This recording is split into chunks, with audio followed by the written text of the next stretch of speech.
सैश्वर्यकान्ति प्रततः सदोदितः स्वभक्तसन्तापदुरिष्टहन्त रामावतारो हरिदेशचन्द्रमाः श्रीमत्सौभाग्यजननीं स्तौमि लक्ष्मीं सनातनीं सर्वकामफलावाप्ति साधनैकसुखावहां नमस्ते प्राणेश प्रणतविभवायावनिमगाः नमस्वामिन् रामप्रियतमः हनुमन् गुरुगुण नमस्तुभ्यं भीमप्रबलतम कृष्णेष्ट भगवन् नमस्श्रीमन्मध्वप्रदिशसुदृशन्नो जय जय भवति यदनुभावादेडमो कोऽपि वाग्मि जडमतिरभिजन्तुर्जायते प्रज्ञमौलिः सकलवचनचेतो देवता भारती सा मम वचसि निधत्तां सन्निधिं मानसे च नौमिन्यायसुधादिकृत्ययमुनीन् श्रीपादराट् सन्मणीन् व्यासार्यान् विविधागमब्धिविहरान् श्रीवादिराजानपि वन्दे हंसवरान् रघुत्तमगुरुन् वैदग्ध्यवारान्निधीन् श्रीसत्यव्रतराघवेन्द्रमणिपान् सद्बोधसध्यानपान् अस्मद्गुरुसमारम्भां टीकाकृत्पादमध्यमाम् श्रीमदाचार्यपर्यन्तां वन्दे गुरुपरम्पराम् अस्मदाचार्यवर्येभ्यो नमः हरि ओಂ ಶ್ರೀಮದ್ ರಾಮಾಯಣದ ಅರಣ್ಯಕಾಂಡದ ಸಂದರ್ಭದಲ್ಲಿ ರಾಮನ ಕಪಟ ಬುದ್ಧಿಯಿಂದ ಸೀತಾಪಹರಣ ಮಾಡಲು ಮಾರೀಚನ ಕಡೆಗೆ ಬಂದ. ಮಾರೀಚ ಯದ್ಯಪಿ ಸ್ವಾಭಾವಿಕ ದುಷ್ಟನೇ, ತನ್ನ ಪ್ರಾಣ ಭಯದಿಂದ ಅವ ರಾಮನ ಮಹಿಮಾ ಹೇಳ್ತಾನೆ. ರಾಮನಿಗೆ ಭಕ್ತಿಯಿಂದ ಮಹಿಮಾ ಹೇಳೋದು ಬೇರೆ, ಅಂಜು ಹೇಳೋದು ಬೇರೆ. ಆಮೇಲೆ ಹೇಳಿದಂದ್ರೆ ಸುಲಭ ಪುರುಷ ರಾಜನ್ ಸತತಂ ಪ್ರಿಯವಾದಿನಃ. ರಾಜನ್, ರಾವಣ, ನಿಮ್ಗೆ ಯಾರೋ ಮಿಸ್ಗೈಡ್ ಮಾಡಿದ್ದಾರೆ, ನೀ ರಾಮನ ಉಸಾಬರಿಗೆ ಹೋಗಬೇಡ. ಈ ಸುಮಾರು 25-30 ವರ್ಷಗಳ ಹಿಂದೆ ರಾಮನ ಯಜ್ಞ ರಕ್ಷಣೆ ಮಾಡಲಿಕ್ಕೆ ವಿಶ್ವಾಮಿತ್ರ ಆಶ್ರಮಕ್ಕೆ ಬಂದಿದ್ದ. ಅಲ್ಲಿ ಯಜ್ಞವನ್ನು ವಿಘ್ನ ಮಾಡಲು ಬಂದ ನನ್ನನ್ನು ಮಾರೀಚ ಸ್ವಭಾವ ಇಬ್ಬರಿಗೆ ಒಂದೇ ಒಂದು ಬಾಣ ಬಿಟ್ಟ. ನಾನು ಬಾಣದ ಆಘಾತದಿಂದ ದೂರ ಹೋಗಿ ಬಿದ್ದೆ. ಎಷ್ಟೋ ಸಹಸ್ರಗಳಿನ ಸಮುದ್ರದೊಳಗೆ ಇವತ್ತಿಗೂ ನನ್ನ ಬೆನ್ನನ್ನು ಕಡಿಲಾಗಿಲ್ಲ. ಅಷ್ಟು ಆ ರಾಮನ ಪರಾಕ್ರಮ. ಇಂಥ ಮಹಾಪರಾಕ್ರಮಿಯಾದ ರಾಮ ಈಗ ದೊಡ್ಡವಾಗ್ಯಾನ. ಹಾಗೆ ಹೀಗೆ ಎಲ್ಲ ಹೇಳ್ದ. ಅದನ್ನು ನೀ ಹೆಣ್ಮಕ್ಕಳ ಸೀತಾದೇವಿಯರ ಕೆಟ್ಟ ಕಣ್ಣು ಹಾಕಿದೆ ಅಂದರೆ ನಿನ್ನ ಶಾಂತ ಖಾತ್ರಿ ಸಾಯ್ತೆ ಅಂತ. ಇಷ್ಟೆಲ್ಲ ಅಂದ್ಕೊಂಡು ಶಿಟ್ಟಿ ಬಂದು ಹೋದವ. ನನ್ನ ಕಣ್ಣಿಂದರಿಗೆ ನನ್ನ ಶತ್ರುವನ್ನು ಸ್ತೋತ್ರ ಮಾಡ್ತೀಯ ನೀಚ, ಕೊಲ್ತಾನಂತ ತಗೊಂಡು ಕೈಯಾಗ ಖಡ್ಗ ತಗೊಂಡು ಸಂಹಾರ ಮಾಡಲಿಕ್ಕೆ ಅಂತ ಹೋದಾಗ ಇದೆಲ್ಲ ಮಾಡ್ತೇನೆ ಅಂತ ಹೇಳಿ ಸೀತಾದೇವಿ ಮುಂದೆ ಸಣ್ಣ ಒಂದು ಚಿಗರಿ, ಬಂಗಾರ ಚಿಗರಿ ವೇಷ ಹಾಕೊಂಡು ಬಂದ. ಸೀತಾದೇವಿ ಸರ್ವಜ್ಞಳು. ಆದರೆ ಹೀಗೆ ರಾಮ ನಾನು ದೂರ ಆಗದೆ ಇದ್ರೆ ಅವ ನನ್ನನ್ನು ಕೆರೆಯಂಗಿಲ್ಲ. ನನ್ನ ಕರ್ಕೊಂಡು ಹೋಗದೆ ಇದ್ರೆ ರಾಮರಾವಣ ಯುದ್ಧ ಆಗಂಗಿಲ್ಲ. ಯುದ್ಧ ಆಗದೆ ಇದ್ದರೆ ರಾವಣನ ಹಿಂದೆ ಇರ್ತಕ್ಕಂಥ ಕೋಟಿ ಕೋಟಿ ಸೈನ್ಯ ಸಾವಾಗಂಗಿಲ್ಲ. ಆ ದೈತ್ಯ ಶಕ್ತಿ ನಾಶ ಆಗದೆ ಇದ್ರೆ ಭೂಮಿಯ ಭಾರ ಹೋಗಂಗಿಲ್ಲ, ಒಂದಕ್ಕೊಂದು ಲಿಂಕ್. ಅದರಿಂದ ಸೀತಾದೇವಿ ಸೀತಾ ಆಕೃತಿಯನ್ನು, ತನ್ನಂಥದ್ದೇ ಆಕೃತಿಯನ್ನು ಮಾಡಿ ಇಂದ್ರದೇವರ ಒಳಗೆ ಪ್ರವೇಶ ಮಾಡಿ ಅದರೊಳಗೆ ಚೈತನ್ಯ ಬರಬೇಕಲ್ಲ. ಆ ನಿಜವಾದ ಸೀತಾದೇವಿ ಕೈಲಾಸದಲ್ಲಿ ಶಿವಪಾರ್ವತಿಯರ ಆತಿಥ್ಯ ಸ್ವೀಕಾರ ಮಾಡಲಿಕ್ಕೆ ಹೋದ್ಲು ಅಂತ ನಾವು ಅನೇಕ ಬೇರೆ ಬೇರೆ ಪುರಾಣಾಂತರಗಳಲ್ಲಿ ಕೇಳ್ತೇವೆ. ಆಚಾರ್ಯ ನಿರ್ಣಯವನ್ನೇ ಹೇಳ, ರಾವಣ ತಗೊಂಡು ಹೋಗಿದ್ದು ಸೀತಾ ಆಕೃತಿ. ಮೂಢ ಅವ್ರಿಗೇನು ಗೊತ್ತ ಸೀತಾ ಆಕೃತಿನೋ ಯಾವುದು? ಕಳ್ಳತನ ಮಾಡೋರಿಗೆ ಅದರಂತೆ ಯಾವುದೋ ಒಂದು ಆಕಾರದಿಂದ ತಗೊಂಡು ಹೋಗ್ತಾರೆ ಇಷ್ಟೇ. ಅದೇ ಇರ್ಬೇಕಂತ ಏನಿಲ್ಲ. ಏನು ಮುಂದೆ ಅದೇ ಮೂಲ ತಗೊಂಡು ಹೋಗ್ತಾರೆ, ಏನು ಮಾಡ್ತಾರೆ. ಆದ್ದರಿಂದ ಈ ಸೀತಾ ಆಕೃತಿಯನ್ನು ಒಯ್ದು ರಾವಣ ಅದೇ ಮೂಲ ಸೀತಾ ಅಂತ. ಅಂದರೆ ದೈತ್ಯರಿಗೆ ಆಕೃತಿ ಯಾವುದು ಮೂಲ ಯಾವುದೇ ಗೊತ್ತಿಲ್ಲ. ಆಕೃತಿಯನ್ನೇ ಅದರಂಥದ್ದನ್ನೇ ನಿಜವಾದ ಸೀತಾ ಅಂತ ತಿಳ್ಕೊಂಡ. ಇದೇ ನೋಡಿ, ತದಭಾವವತಿ ತತ್ಪ್ರಕಾರಕಂ ಜ್ಞಾನಂ. ಆ ವಸ್ತು ಯಾವುದು ಇರಂಗಿಲ್ಲ ಅದು ಅದಂತ ಆಗ್ರಹ ಮಾಡೋದು. ನಿಜವಾದ ಸೀತಾ ಅಲ್ಲ, ಆ ಸೀತಾ ಅವಳೇ ಅಂತ. ಯಾಕೆ ನಮ್ಮ ಕೈ ಸಿಗ್ತದೆ. ಯಾವುದು ತನ್ನ ಕೈಯಾಗದನೋ ಅದೇ ನಿಜವಾದ ಮೂಲ. ಒಂದು ಭ್ರಮ ರಾವಣನಿಗಿತ್ತು. ಈ ಭ್ರಮ ನಾವು ಇವತ್ತಿಗೂ ಸಾಕಷ್ಟು ಕಡೆ ನೋಡ್ತೀವಿ. ಏನಿದೆ ಒರಿಜಿನಲ್ ಬೇರೆಯೇ ಇರ್ತದೆ, ಬನಾವಟಿ ಅಂತ ಕೃತ್ರಿಮ ಬೇರೆ ಇರ್ತದೆ. ಕೃತ್ರಿಮ ಪದಾರ್ಥ ತನ್ನ ಕಡೆಗೆ ಇದ್ದದ್ದನ್ನು ಇದೇ ಕರೆಕ್ಟು, ಇದೇ ಯೋಗ್ಯ ಅಂತಕ್ಕಂಥ ದುರಾಗ್ರಹದಿಂದ ಕೂಡಿದ ಜನರು ಇವತ್ತಿಗೂ ರಾವಣನ ಪ್ರಜ್ಞೆ ಉಳ್ಳವನು ಇದ್ದೇ ಇಲ್ಲ. ಅದಕ್ಕೆ ನಾವೇನು ಮಾಡಬೇಕು? ಸರಿಯಾದ ಪದಾರ್ಥ ತಿಳ್ಕೊಳ್ಳಿಕ್ಕೆ ಸರಿಯಾದ ಅಧ್ಯಯನ ಮಾಡಬೇಕು. ದುರಾಗ್ರಹ ದೂಷಿತರಾಗಬಾರ್ದು, ಪೂರ್ವಗ್ರಹ ದೂಷಿತರಾಗಬಾರ್ದು. ರಾವಣ ಹೋಗಿಬಿಟ್ಟ ನೋಡ್ರಿ. ರಾವಣನ ಸೀತಾಪಹರಣ ಅದು ಎಂಥಂತ ನಾವು ಸಂದೇಶ ಕೊಡ್ಲಿಕ್ಕಂಥದ್ದು ಜೀವನದಲ್ಲಿ. ಸೀತಾ ಈಕಿ ಸಂಪತ್ತಿಗೆ ಅಭಿಮಾನಿ, ಲಕ್ಷ್ಮಿಯ ಸಂಪತ್ತಿಗೆ ಅಭಿಮಾನಿ ಸೀತಾ. ಆ ಸಂಪತ್ತಿಗೆ ಮುಖ್ಯ ನಿಯಾಮಕ ಯಾರು? ಪರಮಾತ್ಮನೇ. ಅದು ಪರಮಾತ್ಮನ ಸ್ವತ್ತು, ದೇವರ ಸ್ವತ್ತು. ಆ ದೇವರ ಸ್ವತ್ತನ್ನು ಇವ ನೀಚ ರಾವಣ ತನ್ನದು ಅಂತ ತಗೊಂಡು ಕದ್ಕೊಂಡು ಹೋದ. ಇದೊಂದು ದೊಡ್ಡ ಕಳ್ಳತನ. ಏನು ಆ ಕಳ್ಳತನವನ್ನು ಹೇಗೆ ಮಾಡಿದ? ಕಪಟತನ. ಅಂದರೆ ಆ ಸೀತಾದೇವಿಯ ಆಕೃತಿ ಇದ್ದರೂ ಅದೇ ನಿಜವಾದ ಸೀತಾ ಅಂತ ತಿಳ್ಕೊಂಡು ಹೋದ. ಇದೆಲ್ಲ ಏನು ಗೊತ್ತಾಗ್ತದೆ ಅಂದರೆ, ಜೀವನದಲ್ಲಿ ರಾವಣನಿಗೆ 10 ತಲೆ ಇತ್ತು, 20 ಬಾಹುಗಳಿತ್ತು. ಅವನು ಸಾಕಷ್ಟು ತಪಸ್ಸನ್ನು ಮಾಡಿದ್ದ. ಬ್ರಹ್ಮದೇವರು ತಪಸ್ಸು ಮಾಡಿ ವರ ಪಡೆದಿದ್ದ. ಎಲ್ಲ ವರ ಪಡೆದರೂ ಅವಾಗ ದೈಹಿಕವಾದಂಥ ಶಕ್ತಿ, ಕುಂಭತನ ಮಾಡಲಿಕ್ಕೆ, ಕೊಲ್ಲಿಕ್ಕೆ, ಬಡಿಲಿಕ್ಕೆ, ಹೊಡಿಲಿಕ್ಕೆ. ಆದರೆ ತಲೆನೇ ಇದ್ದಿದ್ದಿಲ್ಲ. 10 ತಲೆ ಇದ್ದರೂ ನೋಡ್ಲಿಕ್ಕಷ್ಟೇ ತಲೆ, ನಿಜವಾದ ತಲೆ ಇದ್ದಿದ್ದಿಲ್ಲ. ಒಂದು ನಿಜವಾದ ಬುದ್ಧಿ ಇತ್ತಂದ್ರೆ ಇದು ನಿಜವಾದ ಸೀತಾನೋ ಆಗ್ತದೆ, ಗೊತ್ತಾಗ್ತಿತ್ತು. ಬ್ರಹ್ಮದೇವರಿಂದ ವರ ಏನು ಪಡೆದಿದ್ದವ? ಬರೀ ಭೌತಿಕ ಸಂಪತ್ತು ಪಡೆದಿದ್ದ, ನಿಜವಾದ ಬುದ್ಧಿಯನ್ನು ಪಡೆದಿದ್ದ. ಸರಿಯಾದ ವಸ್ತು ಯಾವುದು, ಸರಿಯಾದ ವಸ್ತು ಯಾವುದೇ ಗೊತ್ತಿದ್ದಿದ್ದಿಲ್ಲ. ಈಗೇನಾಯ್ತು ಹೇಳಿ, ಬ್ರಹ್ಮರುದ್ರಾದಿಗಳ ವರವನ್ನು ಪಡೆದವರು ಅಜ್ಞಾನಿಗಳಿರ್ತಾರೆ. ದೇವರ ವರ ಪಡೆದವರು ಎಲ್ಲರೂ ಸಾತ್ವಿಕರು ಇರೋಂಗಿಲ್ಲ. ಅವರ ವರವನ್ನು ಮಿಸ್ಯೂಸ್ ಮಾಡ್ತಾರೆ, ಜಗತ್ತಿಗೆ ಸರಿಯಾಗಿರ್ತಕ್ಕಂಥ ಉಪಯೋಗ ಮಾಡೋಂಗಿಲ್ಲ. ಆ ಎಲ್ಲ ಕೆಟಗರಿ ಜನರೆಲ್ಲ ರಾವಣನ ಪೈಕಿನೇ ಇಲ್ಲ. ಇಂಥ ರಾವಣ ಸೀತಾದೇವಿಯನ್ನು ಒಯ್ಯುವ ಕಾಲಕ್ಕೆ ಇಡೀ ಅರಣ್ಯ ತುಂಬಿ ಸೀತಾದೇವಿ ವಿರಾಮ ಮಾಡ್ತಾಳೆ. ಹೇ ರಾಮ, ನನ್ನ ರಕ್ಷಣೆ ಮಾಡು, ಹೇ ಲಕ್ಷ್ಮಣ ರಕ್ಷಣೆ ಮಾಡು ಅಂತ ಕೂತ್ಕೊಂಡು ಹೋಗೋ ಕಾಲಕ್ಕೆ ಇಡೀ ಅರಣ್ಯ ಕರಣವೇ ಕಣ್ಣೀರಿತ್ತು. ಆದರೆ ಆ ದೈತ್ಯ ಶಕ್ತಿಯನ್ನು ಗಮನ ಮಾಡಲಿಕ್ಕೆ ಶಕ್ತಿ ಯಾರಿಗೂ ಇದ್ದಿದ್ದಿಲ್ಲ ಆ ಕಾಲ. ಎದುರಿಗೆ ಜಟಾಯು ಮಾತ, ಜಟಾಯುನ ಒಟ್ಟಿಗೂ ಪ್ರಚಂಡ ಯುದ್ಧ ಆಯಿತು. ಜಟಾಯು ಗೊತ್ತಿತ್ತು, ನನಗೆ 60,000 ವರ್ಷ, ರಾವಣಗಷ್ಟು ವಯಸ್ಸಿಲ್ಲ, ಅವನ ತರುಣ ಅಥವಾ ತರುಣಕ್ಕಿಂತ ದೊಡ್ಡವನಿದ್ದ.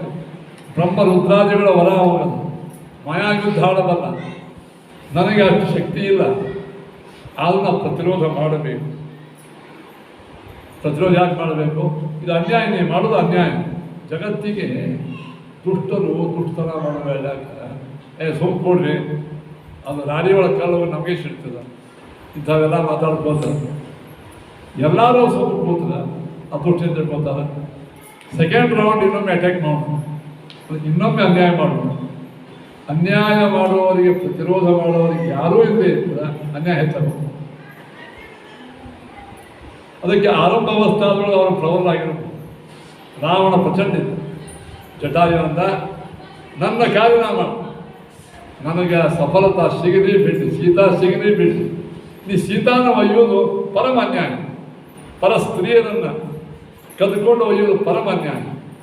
ಯದ್ಯಪಿ ನೀ ಮಹಾಶಕ್ತಿಶಾಲಿ ಆಗಿರ್ಬೋದು, ಆದರೆ ನಾನು ವಿರೋಧ ಮಾಡ್ತೀನಿ ಅಂತ ಹೇಳಿ ಏನು ಮಾಡ್ತಾನೆ ಜಟಾಯು ತನ್ನ ಎಲ್ಲ ಶಕ್ತಿಯನ್ನು ಹಾಕಿ ಒಳ್ಳೆ 1-2-3 ಗಂಟೆ ಯುದ್ಧ ಆಡ್ತಾವ. ಅವನ ಜೊತೆಗೆ ತನ್ನ ಚರ್ಚಿನಿಂದ ಕೂಗಿದ, ಕಾಯ ಮಾಡಿದ, ಕೆಳಗೆ ಬೀಳಿಸಿದ, ಹೈರಾಣ ಮಾಡಿಬಿಟ್ಟ ಅವನು. ಕೊನೆಗೆ ರಾವಣ ಖಡ್ಗ ತೋಡಿದ ಅದಕ್ಕೆ ಪುತ್ರಗಳನ್ನು ಬಂದು ಅವನು ಸಾವಿನಂಚಿಗೆ ಒಯ್ದು ಬಿಡ್ತಾನೆ. ಸೀತಾದೇವಿ ಆಹಾ, ನನ್ನ ರಕ್ಷಣೆ ಮಾಡಲಿಕ್ಕೆ ಹಕ್ಕಿ ತನ್ನ ಪ್ರಾಣವನ್ನೇ ಕೊಡ್ತಲ್ಲ ಸೀತಾದೇವಿ. ಪನ್ನಗೀಮಿವ ಲೋಠಂತೀಂ ದಿತ್ತಾವನ್ನಿಶಿಖಾಮಿವ ಅಂಕೆ ಲಂಕೇಶ್ವರೋ ಬಿಭ್ರ ಸ್ವವೃತ್ತೇತಾಂ ನಿನಾಯಸಃ. ಸೀತಾದೇವಿ ಅರ್ಥ ಇದ್ದಾಳೆ, ಅಯ್ಯೋ ನನ್ನ ರಕ್ಷಣೆಗಾಗಿ ಒಂದು 10 ಜಟಾಯು ತನ್ನ ಪ್ರಾಣಾರ್ಪಣವನ್ನು ಮಾಡಿ. ನೋಡಿ, ನಮ್ಮ ಜೀವನದಲ್ಲಿ ಸೀತಾ ಸಿಗಲಿಲ್ಲ ಅವನು ಜಟಾಯು, ಆದರೆ ಸಿಗದೇ ಇದ್ದರೂ ಸೀತೆಯನ್ನು ಪಡೆಯುವ ಸಲುವಾಗಿ, ದುಷ್ಟರ ದಮನವನ್ನು ಮಾಡುವ ಸಲುವಾಗಿ ಏನು ಯುದ್ಧ ಆಡಿದಲ್ಲ, ಆ ಯುದ್ಧದ ಒಂದೊಂದು ಕ್ಷಣವೂ ಪುಣ್ಯ. ನೀವು ತೀರ್ಥಯಾತ್ರೆ ಹೊಂಟಿರ್ತೀರಿ, ಏನೋ ವಿಘ್ನಗಳು ಬರ್ತಾವೆ, ಏನೋ ನಿಮಗೆ ಅನಾರೋಗ್ಯ ಆಗ್ತದೆ, ಯಾರೋ ತಡಿತಾರೋ, ಏನೋ ಸಕಾರಣದಿಂದ ನೀವು ತಿರುಗಿ ಬರ್ತೀರಿ. ಅದು ನಿಮಗೆ ತೀರ್ಥಯಾತ್ರೆ ಮಾಡಲಿಕ್ಕೆ ಪುಣ್ಯ ಕೊಡೋದು. ಯಾಕೆ ಪ್ರಾಮಾಣಿಕವಾಗಿ ತೀರ್ಥಯಾತ್ರೆಯನ್ನು ಮಾಡಬೇಕಂತ ನೀವು ಹೊರಟಾಗಿ ಏನು ವಿಘ್ನಗಳು ಬಂದು ಅಲ್ಲಿ ಶಕ್ತಿಯನ್ನು ಹೋಗ್ಲಿಕ್ಕಂತ. ಹಾಗೆ ನಮ್ಮ ಜೀವನದಲ್ಲಿ ನಾವು ಎಷ್ಟೋ ಒಳ್ಳೆಯ ಕಾರ್ಯವನ್ನು ಮಾಡುವ ಸಲುವಾಗಿ ಒಮ್ಮೊಮ್ಮೆ ದುಷ್ಟರ ವಿರೋಧ ಕಟ್ಕೊಳ್ತೀವಿ. ಆ ದುಷ್ಟರ ವಿರೋಧ ಕಟ್ಟಿಕೊಂಡಾಗ ಒಮ್ಮೊಮ್ಮೆ ದುಷ್ಟರಿಗೆ ಜಯ, ನಾವು ಸೋಲ್ತೀವಿ. ಏನದಂಗಾಯ್ತು ಅಂದ್ರೆ ಪುಣ್ಯ ಬಂತೆ. ಹಾಗೆ ಪರಮಾತ್ಮ ನೋಡ್ತಿರ್ತಾರೆ, ಏನಂತ ಇವನು ಆ ಕಾಲಕ್ಕೆ ಸಾಫಲ್ಯ ಬಂದಿರಲಿಕ್ಕಿಲ್ಲ, ಆದ್ರೆ ಅತ್ಯುತ್ತಮ ಸತ್ಯಕ್ಕಾಗಿ ಬಡದಾಡ್ಯಾರಲ್ಲ, ಪುಣ್ಯ ಬಂತು. ಸತ್ಯ ಮುಂದೆ ಗೆಲ್ಲಬಹುದು, ಸತ್ಯ ಮುಂದೆ ಗೆಲ್ಲಬಹುದು. ಅಭಿಮನ್ಯು ಸತ್ತಾಗ ಪಾಂಡವರು ಸೋತಿರಬಹುದು, ಆದರೆ ಅಭಿಮನ್ಯು ಪಾಂಡವರ ಪಕ್ಷವನ್ನು ವಹಿಸಿ ಕಾದಾಡಿದ, ತನ್ನ ಪ್ರಾಣಾರ್ಪಣೆ ಮಾಡಲ್ಲ, ಪುಣ್ಯ ಬಂತೆ. ಪುಣ್ಯ ಬಂತೆ. ನಮಗೆ ಒಮ್ಮಿಂದೊಮ್ಮೆ ಫಲ ಸಿಗದೇ ಇರಬಹುದು, ಆದರೆ ಅತ್ಯುತ್ತಮ ಫಲಕ್ಕಾಗಿ ನೀವು ಹೋರಾಡಿದಾಗ ನಿಮಗೆ ಪುಣ್ಯಕ್ಕೂ ಬಂದಿಲ್ಲ. ಪುಣ್ಯ ಬದಕ್ಕೆ ಅತ್ಯುತ್ತಮ ಜ್ಞಾನ ಪಡೆಯುವ ಸಲುವಾಗಿ ಹಗಲಿರಲು ನೀವು ವಿದ್ಯಾಪೀಠದಾಗ ಓದ್ತೀರಿ, ಅಧ್ಯಯನ ಮಾಡ್ತೀರಿ, ಎಲ್ಲ ಮಾಡ್ತೀರಿ. ನಿಮ್ಮಿಂದ ನಿರೀಕ್ಷಿತವಾದಂತಹ ಜ್ಞಾನ ಬಂದಿರಲಿಕ್ಕಿಲ್ಲ, ಆದರೆ ನೀವು ಮಾಡಿದ ಗುರು ಶುಶ್ರೂಷ, ಗುರು ಸೇವಾ, ಮಾಡಿದ ಕಠಿಣ ತಪಸ್ಸು ಫಲ ಬಂದಿಲ್ಲ. ಧರ್ಮವನ್ನು ಮಾಡುವವರಿಗೆ ಜಟಾಯು ಸಂದೇಶ ಕೊಡ್ತಾರೆ. ಧರ್ಮ ಮಾಡುವ ಕಾಲಕ್ಕೆ ಒಮ್ಮೆ ನಾವು ಜಯಶೀಲರಾಗೋದು. ಆರಂಭ ಅವಸ್ಥಾಗಳಂತೂ ನಮಗೆ ಒಮ್ಮೊಮ್ಮೆ ಪರಾಜಯನೇ ಕೆಟ್ಟಿರು. ಆರಂಭ ಅವಸ್ಥಾ ಮುಂದೆ ಎಂದೋ ಫಲ ಸಿಕ್ತು, ಈ ಮಧ್ಯೆ ಮರಣ. ಭಗವದ್ಗೀತೆಯಲ್ಲಿ ಇದರ ಬಗ್ಗೆ ಚರ್ಚೆ ಸಾಕಷ್ಟು ಮಾಡಿದ್ದಾರೆ. ಏನು ಅಪ್ರಾಪ್ಯ ಕಾಂಗತಿಂ ಕೃಷ್ಣ ಗಚ್ಚತಿ. ನಾವು ಮನಃಪೂರ್ವಕವಾಗಿ ಧರ್ಮವನ್ನು ಮಾಡ್ತೀವಿ, ಊಟ ಮಾಡ್ತೀವಿ, ಜ್ಞಾನಸತ್ರ ಮಾಡ್ತೀವಿ, ಪ್ರಾತಃಕಾಲೀನ ಜಪತಪಾನುಷ್ಠಾನ ಮಾಡ್ತೀವಿ. ಅಯತ ಶ್ರದ್ಧಯೋಪೇತ ಯೋಗಾಚರಿತ ಮಾನಸ. ಅವನಿಗೆ ಸಕಾಲಕ್ಕೆ ಫಲ ಸಿಗಂಗಿಲ್ಲ. ಆದರೆ ಅವನು ಹಿಡಿದ ಏನು ಧರ್ಮದ ಇರೋದ ಆಚರಣೆ ಫಲ ಅದ ಅವ ಸ್ವಲ್ಪಮಪ್ಯಶ್ಚ ಧರ್ಮಶ್ಚ ತ್ರಾಯತೆ ಮಹತ್ವ. ಸಂಧ್ಯಾವಂದನ ಪೂರ್ವ ಪೂಜೆ ಮಾಡಬೇಕು, ಪದ್ಮಾಸನ ಹಾಕೊಂಡು ಮಾಡಬೇಕು, ಶುದ್ಧ ಮಡಿಯಿಂದ ಮಾಡಬೇಕು, ತುಳಸಿ ಥರ ತಗೊಂಡೆ ಆಪೋ ಇಷ್ಟ ಮನೆ ವಿವಾಹ ಪಕ್ಷ ಮಾಡ್ಕೋಬೇಕು. ಅದು ಮಾಡೋ ಹೇಳಕ್ಕೆ ತಲೆ ಇದು ಗುತ್ತಿಗೆ ಹೃದಯ ತೊಡೆ ಪಾದ ಪುನಃ ಈ ಒಂದು ಪ್ರೋಕ್ಷಣವನ್ನೇ ಮಾಡ್ಕೊಳ್ಳೋಕ್ಕೆ ಶಾಸ್ತ್ರದ ಇಷ್ಟಲ್ಲ.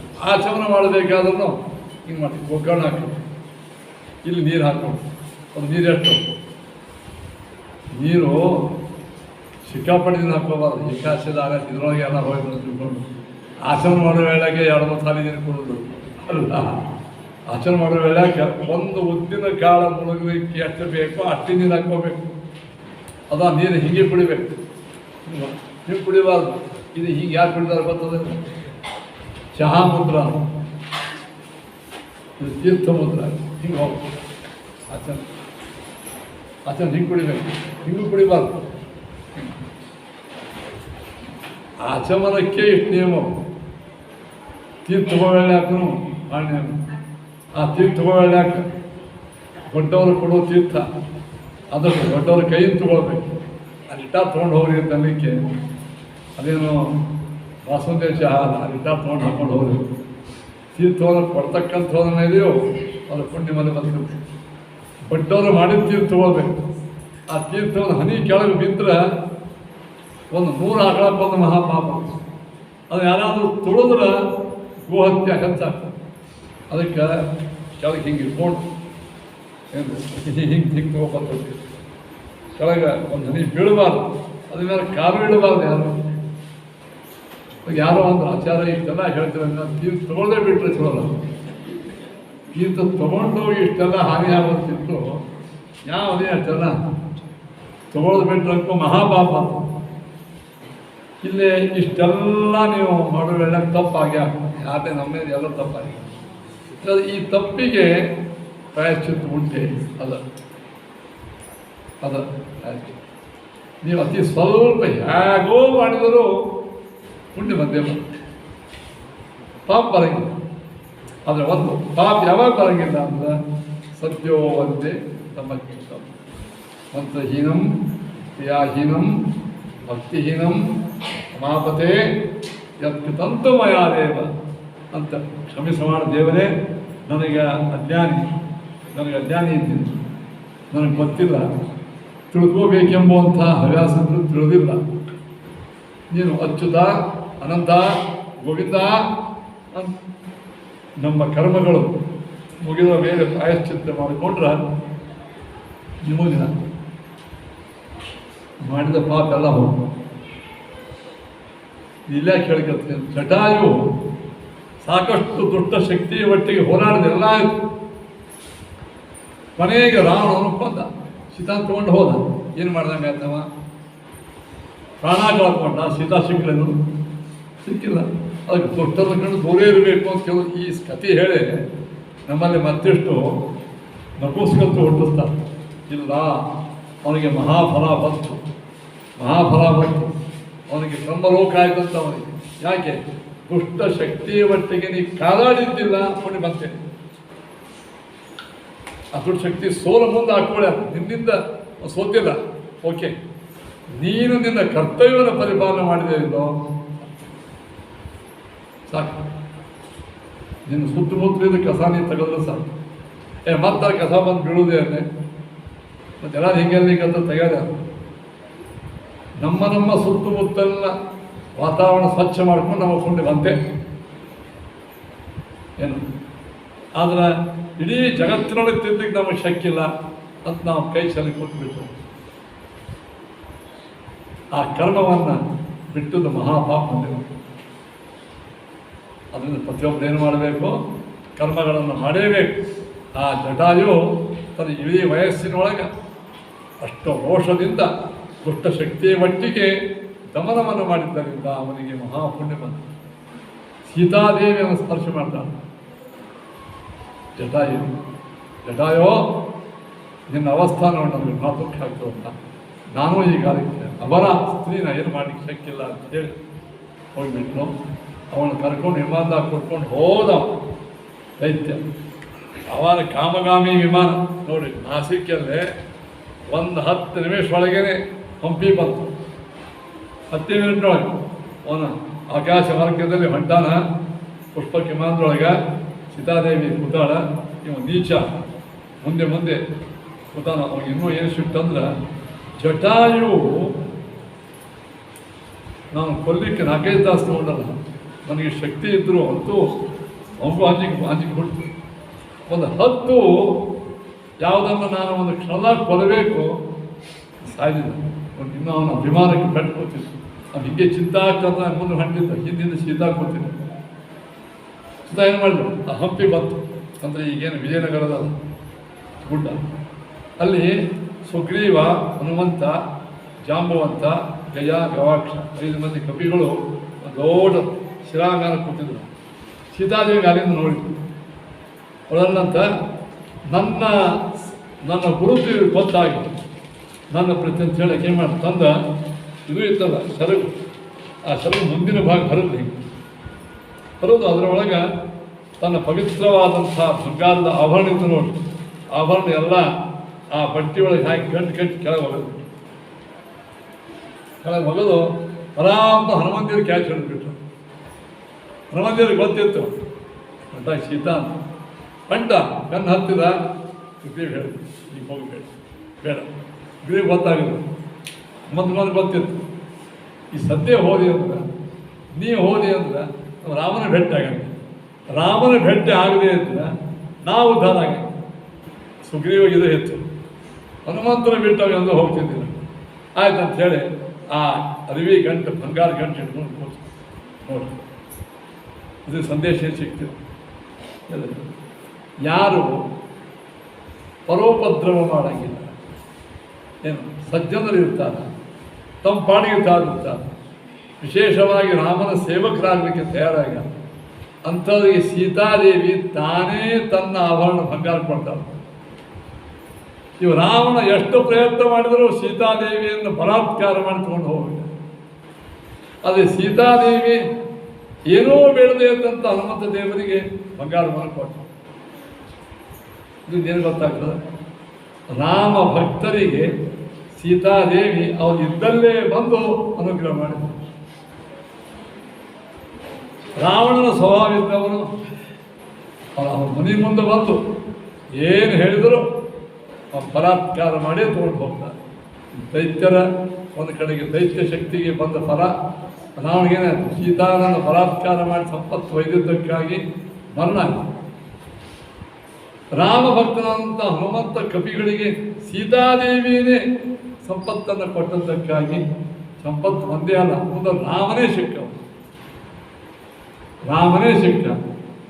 ಸೀತಾದೇವಿಯನ್ನು ಬಲಾತ್ಕಾರ ಮಾಡಿದ್ದಕ್ಕಾಗಿ ನಿನಗೆ ಮರಣವೇ ಸಿಕ್ತು. ಅವ್ರ ಚಿರಂಜೀವಿಗಳ ಇದು ಎರಡೂ ನಮಗೆ ರಾಮಾಯಣದಲ್ಲಿ ಸಂದೇಶ ಸಿಗ್ತಾ ಇದೆ. ಇಂಥ ರಾವಣನ ಒಟ್ಟಿಗೆ ಇದೆಲ್ಲ ಹೋಗಿ ಹನುಮಾನ್ ವಾನರ ಶ್ರೇಷ್ಠ ತತ್ರ ಭಾಗವತ ಗೃಣಿ ಜಿಘಾಂಸೋ ರಾವಣಂ ಗಚ್ಚನ್ ವಾರಿತೋದವಿಸೋನುನ. ಹೀಗೆ ಲಂಕೇಶ್ವರ ಪುಷ್ಪಕ ವಿಮಾನದಲ್ಲಿ ಅಥವಾ ರಥದಲ್ಲಿ ಆಕಾಶ ಮಾರ್ಗವಾಗಿ ಸೀತಾದೇವಿಯನ್ನು ಒಯ್ದ. ಒಂದು 5 ನಿಮಿಷದೊಳಗೆ ಸಮುದ್ರ ದಾಟಿಬೇಕು. 5 ಮಿನಿಟ್ ಸಮುದ್ರ ದಾಟಿ ರಕ್ಷೋವರಾನ್ ವರೋಚ್ಛಿಕ್ತಾನ್ ಅಷ್ಟೋ ದುಷ್ಟ ಸಮಾಧಿಸದ. ಅವಾಗ ಸಮುದ್ರ ದಾಟಿ ಲಂಕಾಪಟ್ಟಣಕ್ಕೆ ಹೋದ. ಬಂಗಾರದ ಲಂಕ ಅದ್ಭುತವಾದಂಥ, ನೋಡಿದ್ರೆ ಆಶ್ಚರ್ಯ ಆಗಬೇಕು. ಈ ನಮ್ಮ ಕೋಟೆ ಗೋಡೆಗಳೆಲ್ಲ ಕಲ್ಲಿಂದಿರ್ತಾವೆ, ಅಲ್ಲಿ ಕೋಟೆ ಗೋಡೆಗಳೇ ಅದ್ಭುತವಾದಂಥ ರಮ್ಯ ಶಿಲಾಗಳನ್ನಾಗಿರ್ತವೆ. ಒಳಗೆಲ್ಲ ಪ್ರತಿಯೊಬ್ಬರ ಮನೆಯ ಕಿಟಕಿ ಜಾಳಿಗೆ ಬಂಗಾರ ತಂತು. ಸ್ವರ್ಣಮಯಿ ಲಂಕ, ಕುಬೇರ ಕಟ್ಟಿದ್ದ ಲಂಕ, ರಾವಣ ಬಲಾತ್ಕಾರ ಮಾಡಿ ತಗೊಂಡ ಲಂಕ. ಅಲ್ಲಿ ಲಕ್ಷ್ಮಿ ಹೋಗ್ತಾಳೆ. ಲಕ್ಷ್ಮಿ ಬಂಗಾರಕ್ಕೆ ಅದಿದೆ. ಲಕ್ಷ್ಮಿ ಹೋದ.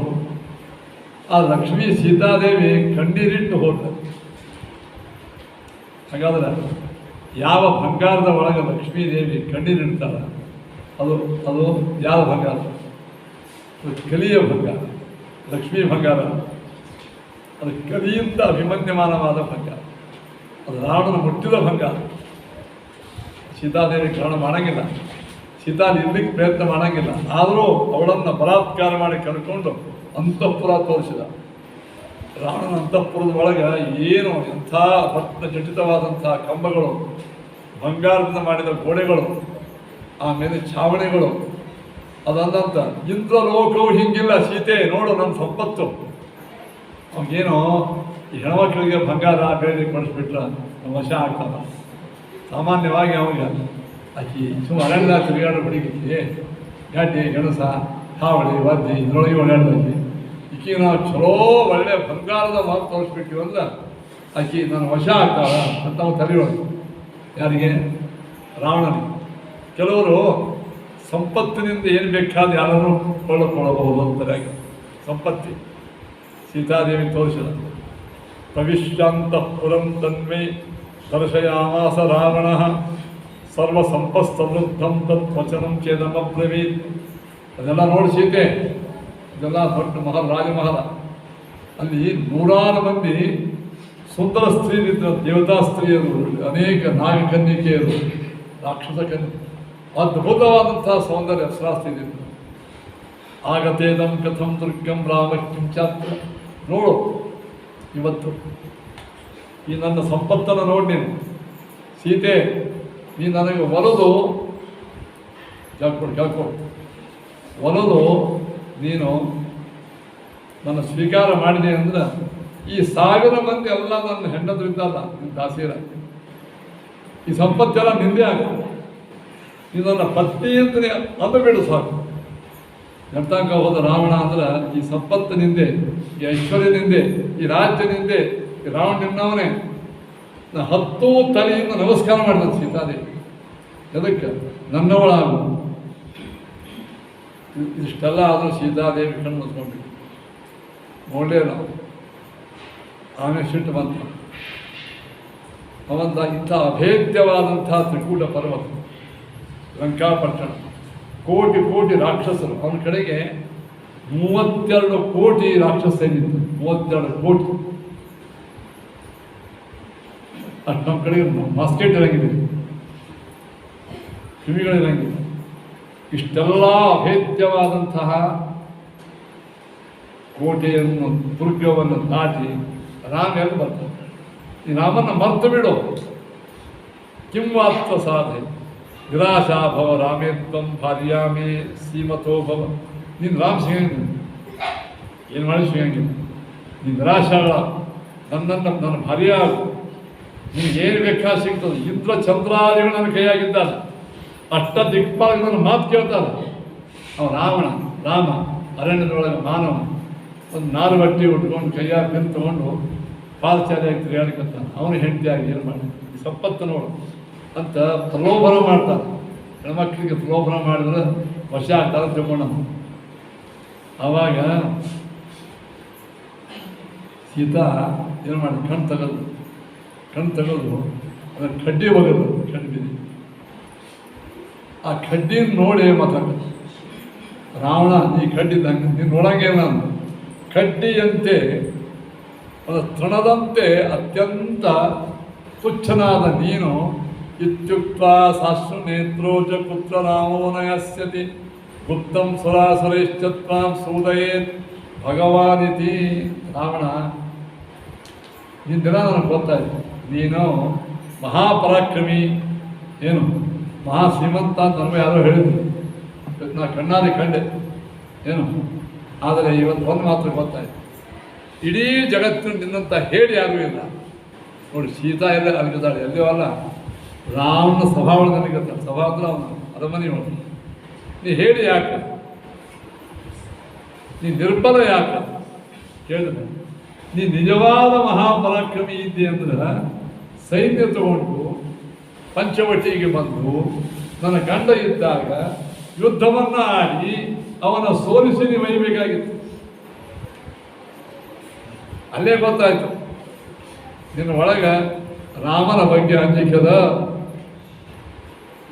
ರಾಮನ ಪರಾಕ್ರಮದ ಬಗ್ಗೆ ನಿನಗೆ ಬಹಳ ಒಳಗೆ ಅಂಜಿಕೆದ. ಅಂಜಿಕೆಂತೆ ನೀ ಬಂದಿ. ಇನ್ನೊಂದು, ನೀ ದುರ್ಗದ ಬಗ್ಗೆ ಬಹಳ ಮಾತಾಡಿದ. ಅಲ್ಲಪ್ಪ, ನೀನೇ ಮಹಾಶಕ್ತಿಶಾಲಿಯಾಗಿದ್ದ, ನನಗೆ ಇಷ್ಟೆಲ್ಲ ಕೋಟೆಗಳು ಯಾಕೆ, ಈ ಪರ್ವತಗಳು ಯಾಕೆ, ಈ ಅರಮನೆ ಯಾಕೆ, ಇಷ್ಟು 32 ಕೋಟಿ ಸೈನಿಕರು ಯಾಕೆ ಬೇಕು? ನೀ ಒಬ್ಬೇ ಸಮರ್ಥಿದ್ದೀನೋ ಬ್ರಹ್ಮದೇವರ ವರದಿಂದ. ಸರಿ ಸೋಣ್ಯಮ್ಮ, ಇದೇ ಗೊತ್ತಾಗ್ತದೆ. ನಿನ್ನ ಹಿಂದೆ ಬಾಡಿಗಾರ್ಡ್ ಭಾಳ ಇದ್ದಾರಂತ, ನಿನ್ನ ಬಾಡಿ ವೀಕ್ ಅದ ಅಂತ. ನಿನ್ನ ಬಾಡಿ ಭಾಳ ವೀಕ್ ಅದ. ನಿನ್ನ ರಕ್ಷಣೆ ಮಾಡಲಿಕ್ಕೆ ಸ್ವಯಂ ನಿನಗೇ ಸಾಮರ್ಥ್ಯ ಇಲ್ಲ. ನಿನ್ನ ರಕ್ಷಣೆ ಮಾಡಲಿಕ್ಕೆ ಇನ್ನೊಬ್ಬರೇ ಬೇಕು. ಅದು ನಮ್ಮ ರಾಮ ಅದನ್ನು ಒಬ್ಬಾತೆ ತಿರುಗಾಡ್ತಾನೆ. ರಾಕ್ಷಸರ ಮಧ್ಯೊಳಗೆ ತಿರುಗಾಡ್ತಾನೆ ಒಬ್ಬಾತೆ ರಾಮ. ಯಾವುದೋ ಭಯ ಇದೆ. ಯಾಕೆ? ಸತ್ಯವಂತರಿಗೆ, ನ್ಯಾಯವಂತರಿಗೆ, ಧೀಮಂತರಿಗೆ, ಆತ್ಮವಿಶ್ವಾಸ ಇದ್ದವರಿಗೆ ಎಂದೂ ಅವ್ರಿಗೆ ಇನ್ನೊಬ್ಬರ ಭಯ ಇರೋಂಗಿಲ್ಲ. ನಿನ್ನ ಭಯ ಅದ ಅಂದ್ರೆ ನೀ ಅಸತ್ಯ, ನೀ ನಿಷ್ಠುರ, ನೀ ಕಪಟಿ, ನೀ ಮೋಸ ಮಾಡುವವ. ಒಂದು ಹೆಣ್ಣನ್ನು ಕದೀಲಿಕ್ಕೆ ಸನ್ಯಾಸಿ ವೇಷ ಹಾಕೊಂಡು ಬಂದು ಹೊಂಟಿದ್ರು ಮೂರ್ಖ. ನೀನು ನಾಚಿಕೆ ಬರಬೇಕು, ನೀನು ಲಜ್ಜಾ ಬರಬೇಕು. ಆ ಸನ್ಯಾಸದ ಧರ್ಮಕ್ಕೆ ನೀ ಚ್ಯುತಿ ತಂದಿಬೇಕು. ನಿನ್ನಂಥವ್ರು ನೋಡಿ ಚಲೋ ಸನ್ಯಾಸಿಗಳನ್ನು ಕೆಲವು ಬೈತಾರೆ. ಸ್ವಾಮಿಗಳಂದ್ರೆ ಇಷ್ಟೇ, ಯಾರೋ ಒಂದಿಬ್ಬರು ಸ್ವಾಮಿಗಳೇನೋ ತಪ್ಪು ಮಾಡ್ತಾರೆ, ಯಾರೋ ಒಂದಿಬ್ಬರು ಭಿಕ್ಷುಕ ತಪ್ಪು ಮಾಡ್ತಾರೆ ಏನು. ಆದರೆ ನಿನ್ನಿಂದ ಆ ಕುಲಕ್ಕೆ ಕಲಂಕ ಬಂತು. ನೀಚ, ನನ್ನ ರಾಮ ನಿನ್ನ ನಗ್ಗಾದಂಥ 1000 ಗುಡ್ಡುಗಳಿವೆ. ಇಲ್ಲಿ ಅನೇಕ ಕೋಟಿ ಕೊತ್ತಲಗಳಿವೆ. 32 ಕೋಟಿ ಅಲ್ಲ, 100 ಕೋಟಿ ಸೈನಿಕರಿವೆ. ಎಲ್ಲರನ್ನು ಹುಳ ಹೊಡೆದು ರಾಮನನ್ನು ಬೈತಾನ. ನಿಂಗೆ ಇದು ಇವತ್ತಿಗೂ ಚಾನ್ಸ್ ಅದು. ಬುದ್ಧಿ ಬಂದಿತ್ತು, ನಾನು ಬಿಡು, ನೀ ಬದುಕೋ. ಗುಪ್ತಂ ಸುರಾಸುರೈಶ್ಚತ್ವ ಸೂದಯೇತ್ ಭಗವಾನಿತಿ. ಬ್ರಹ್ಮದೇವರ ವರ ನಿನಗದಲ್ಲ, ನನ್ನ ರಾಮ ಬ್ರಹ್ಮದೇವರ ಅಪ್ಪ ಅಂದ್ಬಿಟ್ಟು ಅಂತ. ನೀವು ನಿಮ್ಮ ಅಪ್ಪ ಅಂತ ಹೇಳ್ತಾರೆ. ಇದೆ ನಾವು ಗಣಬಾರ್ದು ಯಾರಿಗೆ. ಸೀತಾ ಅಂತಾಳ, ನೀವು ಬ್ರಹ್ಮ ವರ ಕೊಟ್ಟಾನಲ್ಲ, ಬ್ರಹ್ಮನಿಗೂ ಜಾಗದಾಗ ಕುಡಿಸಿದವನೇ ರಾಮ. ಏನು ಹೇಳ್ತೀನಿ? ಸೀತಾದೇವಿ ಒಬ್ಬಾಕೆ ಹೆಣ್ಮಗಳು ಆ ರಾವಣನ ಭಾರೀ ಹೆಣ್ಮಕ್ಕಳು ಎದುರಿಗೆ. ಇನ್ನೊಂದು ಎಲ್ಲೋ ಅಂದಿದ್ರೆ ಮಾತು ಬೇರೆ ಆಗ್ತಿತ್ತು. 1000 ಮಂದಿ ಹೆಣ್ಮಕ್ಕಳನ್ನು ತಂದಾನ. ಇದೆಲ್ಲ ಅಳ್ತಾ ಇದ್ದಾರಂಥವ್ರು ಹೆಣ್ಮಕ್ಳು. ಇಷ್ಟೆಲ್ಲ ಹೆಣ್ಮಕ್ಕಳ ಕಣ್ಣೀರವನ್ನು ಹರಿಸಿ ದುಃಖಿತಳಾಗಿ ಮಾಡಿದ ರಾವಣ ನಿನ್ನ ಮರಣ ಭಾಳ ಸಮೀಪ ಬಂದವನು ಅಂತೇಳಿ ತಥೋ ನಿರ್ಬಚ್ಛನ್ ಕ್ರುದ್ಧೋ ರಾಕ್ಷಸೀ ವಿಶ್ಚ ತಥೋ ನಿರ್ಬಚ್ಛಯನ್ ಕ್ರುದ್ಧ. ಆಗ ರಾವಣನಿಗೆ ಅಂದ, ನನಗಿಷ್ಟು ಯಾರೂ ಬೈದಿಲ್ಲ, ಯಾರ್ಯಾರೂ ಬೈದಿಲ್ಲ ನನಗೆ. ಇಷ್ಟೆಲ್ಲ ಹೆಣ್ಮಕ್ಳು ಬಂದಾರ, ಬರೀ ಅಳ್ಕೋತಿದ್ದಾರೆ ಹೊತ್ತು. ಅದಕ್ಕೆ ಒಬ್ಬ ಹೆಣ್ಮಗಳು ಅಂತ ಹೇಳಿದ್ರು, ನಾವು ಕೊಟ್ಟ ಶಾಪ ತಟ್ಟೇದಿಲ್ಲ. ಸೀತಾದೇವಿ ಬಂದಾಳಂದ್ರೆ ಇದು ಸೆರಗಿನೊಳಗೆ ಕೆಂಡ ಹಾಕೊಂಡಂಗೆ. ಸೀತಾದೇವಿ ಮತ್ತು ಯಾರೂ ಅಲ್ಲ. ಅದಕ್ಕೆ ಎಷ್ಟೋ ಸ್ತ್ರೀ ಅಂದ್ರೆ ನಮ್ಮನ್ನು ಬಲಾತ್ಕಾರ ಮಾಡಿದ ಮಹಾಪಾಪದ ಕೊಡ ತುಂಬೇದೀಗ ಸಾಯ್ತಾರೆ. ಮಂಡೋದರಿಗೇನೆ ಭಾಳ ಕೆಟ್ಟ ಮಂಡೋದರಿ. ಅಯ್ಯೋ ಪತಿವ್ರತ ಸ್ತ್ರೀ, ನನ್ನಂಥ ಪತಿವ್ರತ ಸ್ತ್ರೀ ಇವನಿಗೆ ಪತ್ನಿಯಾಗಿದ್ದರೂ ನನ್ನ ಕಂಡ ಸ್ತ್ರೀ ತಂದು ಅದರ ಮಾನಭಂಗವನ್ನು ಮಾಡಿ ಜಗನ್ಮಾತೆಯಾದ ಲಕ್ಷ್ಮೀ ಅವತಾರ ಸೀತಾದೇವಿ ತಂದಾನಂದ್ರೆ ನನ್ನ ಗಂಡಗೆ ಒಳಗಾರಿಲ್ಲ.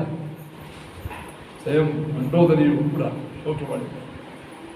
ಇದೆಲ್ಲ ನೋಡಿ ಸಿಟ್ಟಿಗೆ ಬಂದ ರಾವಣ ಏನು ಮಾಡಿದ? ಕ್ರುದ್ಧೋ ರಾಕ್ಷಸಿ ಬಿಟ್ಟು ಅನೇಕ ಚಪ್ಪಲಿ ಬಾರಿಸಿದ. ರಾಕ್ಷಸಿಯರು ಬಂದು, ನೀವು ಏನು ಮಾಡಿರಿ, ಅಶೋಕ್ ಬಂದಾಗಿರ್ಲಿಕ್ಕೆ ಸುತ್ತಮುತ್ತಲು ನೀವು ಎಲ್ಲಿ ಹೋಗದೇ ಇದ್ದಾಗ ನೋಡ್ಕೊಳ್ಳಿ. ಆಕೆಗೆ ಮೊದಲ ಒಂದು 2 ತಾಸು ರಮೇಶ್ ಹೇಳ್ರಿ, ನನ್ನ ಮಹಿಮಾ ಹೇಳ್ರಿ, ನಮ್ಮ ರಾವಣ ಹಿಂಗಿದ್ದಾನೆ.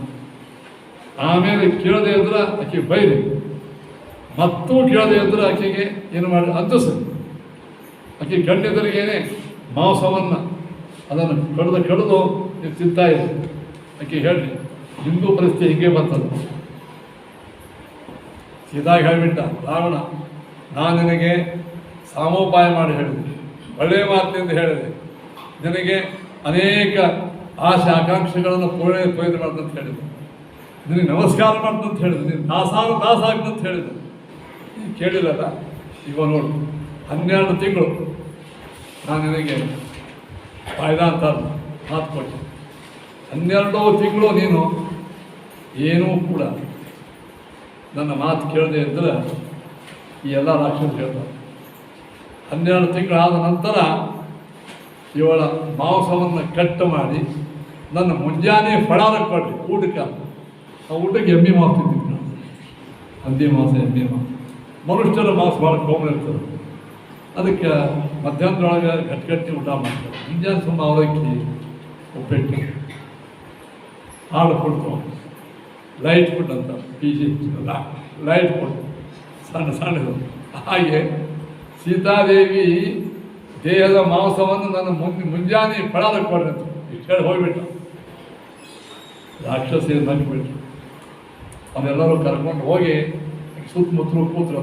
ಅಶೋಕವನ, ಹೆಸರು ಅಶೋಕವನ.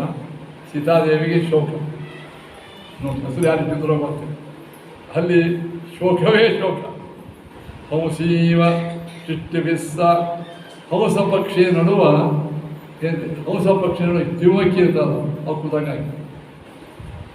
ಕೋಗಿಲ ಮಧ್ಯದಲ್ಲಿ ಸುತ್ತಮುತ್ತಲು ಕಾಗಿ ಕೂತಂಗಾಗಿ. ಸೀತಾದೇವಿ ಕೋಗಿಲಾದ್ರೆ ಆ ರಾಕ್ಷಸರ ಕಾಗೆಗಳು. ಉವಾಸ ಶುಭ ಮೋದೆ ರಾಕ್ಷಸಿ ವಿತರ್ಚಿತ ಲಕ್ಷ್ಮೀ. ಈ ಪ್ರಕಾರವಾಗಿ ಲಕ್ಷ್ಮೀಪತೀತವು ಅಮಿತ ಗುಣಗಣವು ಸರ್ವದಾ ಸರ್ವದೇಶೆ ವ್ಯಾಪ್ತೋ ನಿರ್ದೋಷದೇಶೌ ಸಕಲ ತನುಭೃತಾಂ ಪ್ರೇರಕೋ ಲೀಲಯೈವ. ಹೀಗೆ ಆ ಅರಣ್ಯದೊಳಗೆ ರಾಮ, ಅಶೋಕ ಬಂದಾಗ ಸೀತಾದೇವಿ, ಇವರಿಬ್ಬರು ಅಮಿತ ಗುಣಗಣವು, ಅನಂತವಾದಂಥ ಗುಣಗಳು. ಸರ್ವದಾ ಸರ್ವದೇಶಿ.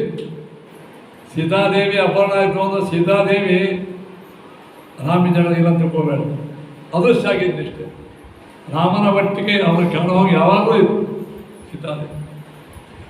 ಹಾಗೆ ಸರ್ವದಾ ಸರ್ವದೇಶಿ, ಯಾವಾಗಲೂ ಎಲ್ಲ ಕಾಲದಲ್ಲಿಯೂ ಎಲ್ಲ ಸ್ಥಳದಲ್ಲಿಯೂ ಪರಮಾತ್ಮನ ಮಟ್ಟಿಗೆ ಇರ್ತಕ್ಕಂಥ ಸೀತಾದೇವಿ. ವ್ಯಾಪ್ತೋ ನಿರ್ದೋಷ ದೇಶವು, ವ್ಯಾಪ್ತರು, ಯಾವ ದೋಷೋಕಿಗಿಲ್ಲ. ಸಕಲ ತನುಭೃತಾಂ ಪ್ರೇರಕೋ ಲೀಲಯೈವ. ಇವರಿಬ್ಬರು ಲಕ್ಷ್ಮೀನಾರಾಯಣ ದೇವರು ಎಲ್ಲ ಪ್ರಾಣಿಗಳಿಗೆ ಒಳಗನಿಂದ ಪ್ರೇರಣಾ ಮಾಡ್ತಕ್ಕಂಥ. ಸೀತಾರಾಮಾಭಿಧಾನು ಕಥಮಥ ವಿರಹ ಸ್ಯಾತ್ತಯೋ ಶೋಕಲೇಶ. ಇಂಥ ಸೀತಾರಾಮದೇವರಿಗೆ ವಿರಹ ಎಲ್ಲಿತ್ತು? ಅವ್ರು ಇಬ್ಬರು ವಿರಹ ಅಂದ್ರೆ ನಮ್ಮ ವಿರಹ ಆಗ್ತದೆ. ಪುತ್ರಶ್ಚಾಚ್ಛತ್ಮನೀರಂ ಪ್ರಕಟಿತಮ ಸುಖಂ ನಾಟ್ಯವನ್ನಾತ್ಮರೂಪ. ನಾಟಕದ ಒಳಗೆ ನಾಟಕವನ್ನು ಮಾಡ್ತಕ್ಕಂಥವರು ತಮ್ಮ ನೈಜ ರೂಪವನ್ನು ಮುಚ್ಚಿಕೊಂಡು ಹಂಗೆ ಆ ಪಾತ್ರ ಅಭಿನಯ ಮಾಡ್ತಿರ್ತಾರೋ ಹಾಗೆ ಸೀತಾರಾಮನ ಮಾಡಲಿಕ್ಕಂತಾರ. ಮತ್ತು ನಿಜವಾಗಿರತಕ್ಕಂಥ ಪ್ರಭು ರಾಮಗೆ ಲಕ್ಷ್ಮೀದೇವಿಗೆ ವಿಯೋಗವೇ ಇಲ್ಲ. ಸಿದ್ಧಾಂತ ಮಾಡ್ತಾರೆ. ಮಾನವ ದೈತ್ಯ ಶಕ್ತಿಗಳ ಕಾಟ ಅವ್ರಿಗೇನೂ ಇಲ್ಲ. ಈ ಪ್ರಕಾರವಾಗಿ ಮಾಡಿ ಇಲ್ಲಿ ಈ ಕಡೆನಾಯಿತು. ಈ ಲಂಕಾದ ಮುಗಿತಿ, ಸೀತಾದೇವಿ ಹೋಗ್ಬಿಟ್ಟು ಅಶೋಕ್ ಬಂದು ಈ ಅರಣ್ಯದ ಒಳಗೆ ಮಾರೀಚನ ಸಂಹಾರವನ್ನು ಮಾಡಿ ಹಾ ಲಕ್ಷ್ಮಣ ಅಂತ ಮಾರೀಚ ಕೂತ್ಕೊಂಡಾಗ ರಾಮಕ್ಕೆ ಗೊತ್ತಾಯಿತು ಈ ಮಾರೀಚ ಅದೇ ಗೊತ್ತು ಸರ್ವಜ್ಞ ಪರಮಾತ್ಮ. ಆವಾಗ ಅಯ್ಯೋ ಮಾರೀಚ ರಾಮ ಅಂದಂತು, ಓಹೋ ಈ ಮಾರೀಚ ಲಕ್ಷ್ಮಣ ಅಂತ ಯಾಕೆ ಕೂತ್ಕೊಂಡು ಗೊತ್ತಾಯ್ತು. ಲಕ್ಷ್ಮಣ ಬರಬೇಕಿದೆ, ಲಕ್ಷ್ಮಣ ಬಂದಾಗ ಸೀತಾ ಒಬ್ಬಂಟಿಗೆ ಆಗ್ತಾಳೆ, ಅವಳು ರಾಕ್ಷಸರ ವೈದ್ಯ ಅಂತ. ರಾಮ ಗಾಬರಿ ಆದವರಂತೆ, ಏನೋ ಗೊತ್ತಿಲ್ಲದೆ ಅವರಂತೆ ನಾಟಕ ಮಾಡ್ತಾ ಕಣ್ಣಾಗ ಅವನು ದುಃಖ ಬಾಷ್ಪಗಳ ಬರ್ತಾ ಓಡಾಡ್ತಾ ಇದ್ದಾನಂತೆ. ಲಕ್ಷ್ಮಣ ಕಾಣಿಸೇ ಬಿಟ್ಟ. ರಾಮಂತ ಮಾಯಿನ ರಾಕ್ಷಸಾಮಸ್ತಾನೆ ಮುಕ್ತ ಸೀತಾ ಅಂತವ. ಲಕ್ಷ್ಮಣ ನೀ ಯಾಕೆ ಬಂದಿವೆ ಇಲ್ಲಿ? ಈ ರಾಕ್ಷಸರ ಕಾಟ ಭಾಳ ಇದೆ ದಂಡಕಾರಣ್ಯದೊಳಗೆ. ಮೊದಲೇ ನಾವು ಮೊನ್ನೆ 14,000 ಮಂದಿ ಬಂದೀವಿ ರಾಕ್ಷಸರು. ಆ ಸೇಟ್ ದಿವಸೊಳಗೆ ಓಡಾಡ್ತಿರ್ತಾರೆ ಉಳಿದ ರಾಕ್ಷಸರು. ಅಂಥ ಕಾಲಕ್ಕೆ ಸೀತಾನ ಬಿಟ್ಟು ನೀ ಹೆಂಗೆ ಬಂದಿ ಇಲ್ಲಿ?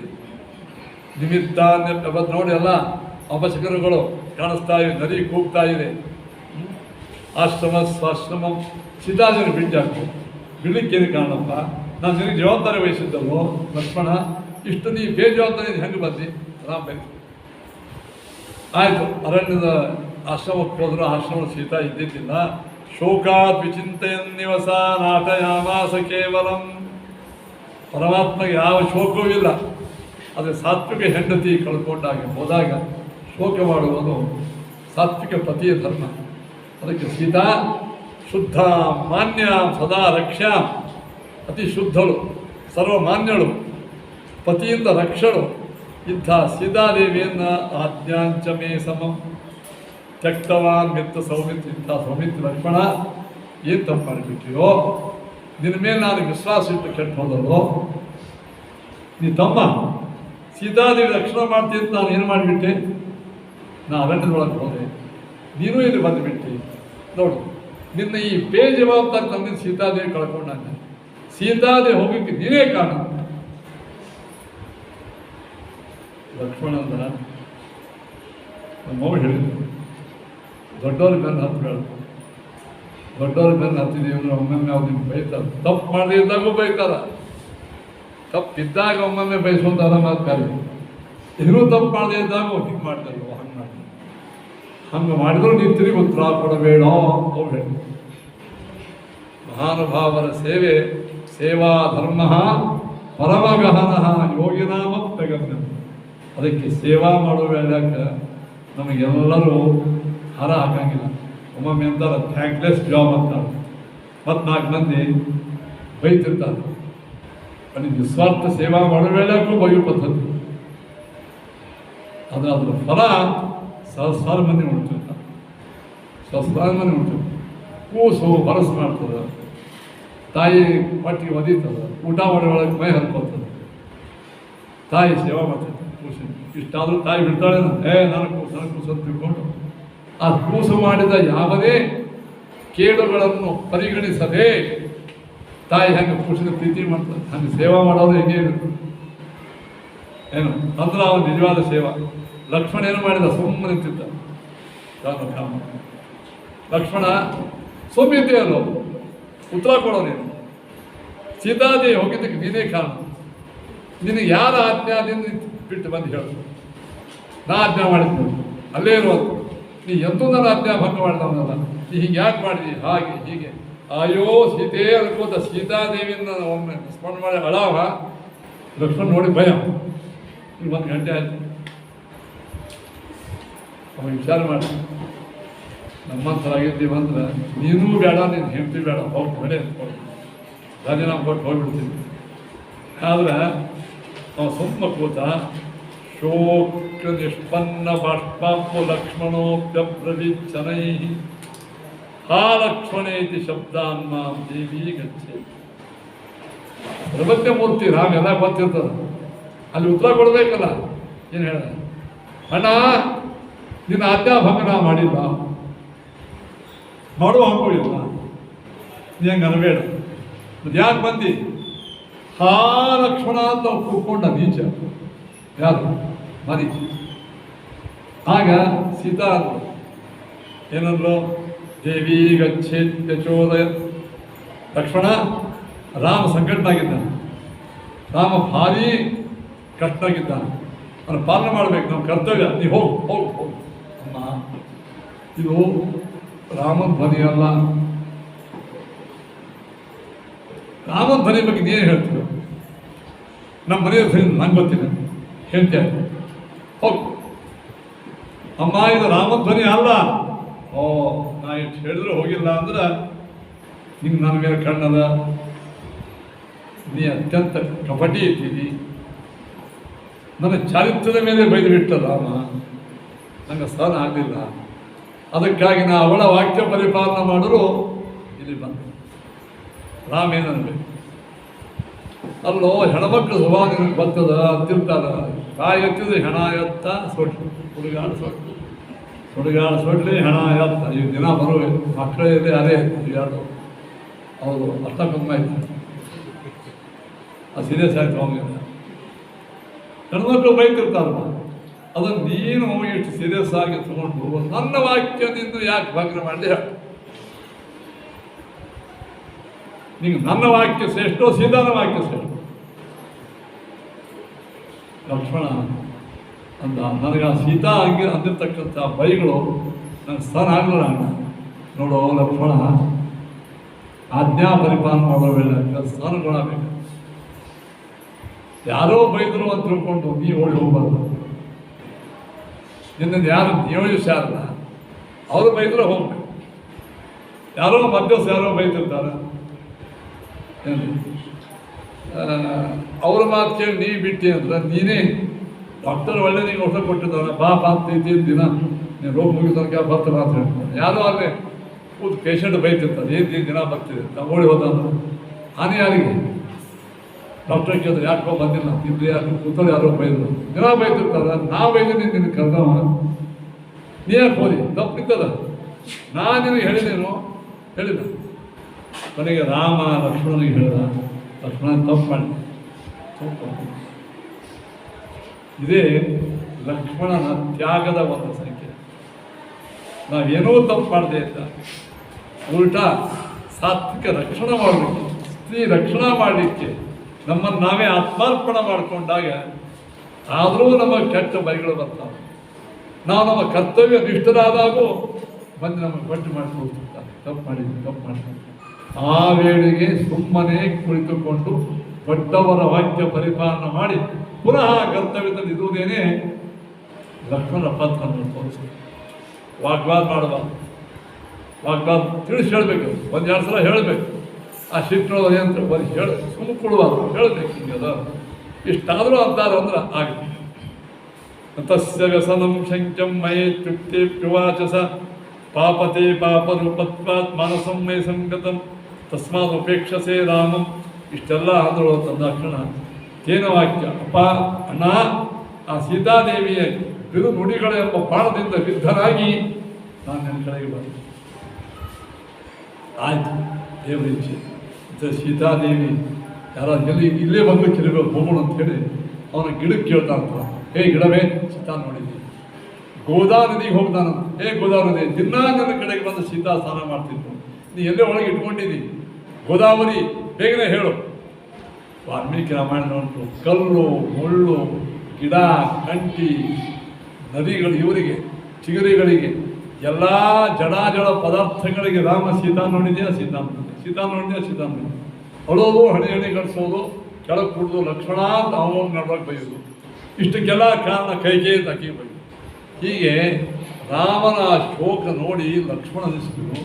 ಅವನು ನಿಷ್ಠಾವಂತ ರಾಮನ ಬಗ್ಗೆ ನಮ್ಮ ಮಣ್ಣಗೆ ದುಃಖ ಆಗಿದೆ, ದುಃಖ ಆಗಿದೆ. ಅವನಿಗೂ ಸಂಶಯ ಬರುವಷ್ಟು ನಾನು ನಾಟಕ ಮಾಡ್ತೀನಿ. ವಿರೋಧ ವಿಚುಕ್ರೋಶ ವಿರಲಾಪ ನೋಡಿ ಹತ್ತು ಬಿಟ್ಟಂತ. ವಿಚುಕ್ರೋಶ ಅಂತಂದ್ರೆ ಭಾಳ ಜೋರು ಕೂಕ್ಕೊಂಡಂತ, ವಿರಲಾಪ ಹಣಿ ಗಡ್ಸೋಣ ಹೇಳಿಕತ್ತ. ಪುನಃ ಒಂದ್ಸಲ ಆ ಬೇಸ ಹಾಸೀತಿ ಕ್ವಾಸಿ ಹಂತೇತಿ ಧೂತ ದುಃಖೋಪಿ ದುಃಖಿವತ. ಧೂತ ದುಃಖೋಪಿ ಅಂದ್ರೆ ದುಃಖದ ಲೇಷವೇ ಇಲ್ಲ. ರಾಮ ದುಃಖಿ ಅಳಿಕತ್ತಾನ. ಅವಾಗ ಬ್ರಹ್ಮದೇವ್ ನೋಡಿರೋಂಥ ಆಕಾಶದಲ್ಲಿ ಅವಂತ ಏನೋ ದುಃಖ ಇದ್ದೈತೆ ಇಷ್ಟು ಅರ್ಥ ಅಂತ, ಖರೆ ದುಃಖದ ಅಷ್ಟು ಅಳಿಕಿಲ್ಲ. ಒಳಗೆ ತಿಳ್ಕೊಂಡು ಭಗವಂತ ನಾಟಕವೇ ಅದು. ಈ ನಾಟಕ ಇಷ್ಟು ಜೋರಾಗಿತ್ತಲ್ಲ, ಎಲ್ಲ ಬ್ರಹ್ಮದೇವರಿಗೆ ಬಂದು ಬಿಟ್ಟು ವಾಯುದೇವರಿಗೆ ಬಿಟ್ಟು ಉಳಿದ್ರೆ ಖರೆ ಅಳಿಕದಾನಂತ. ರಾಮ ಹೆಂಡತಿ ಕರ್ಕೋಣ ಅಳಿಕೆ. ಅದಕ್ಕೆ ಆಕಾಶ ಮಾರ್ಗದಲ್ಲಿ ನಂದಿವಾಹನರಾಗಿ ಶಿವಪಾರ್ವತಿ ಹೊಂಟಿದ್ರು. ಆಕಾಶ ಕೆಳಗೆ ಹಿಂಗೆ ನೋಡಿದ್ರು. ಮಹಾದೇವರಿಗೆ ಗೊತ್ತಿತ್ತು ನಾಟಕ.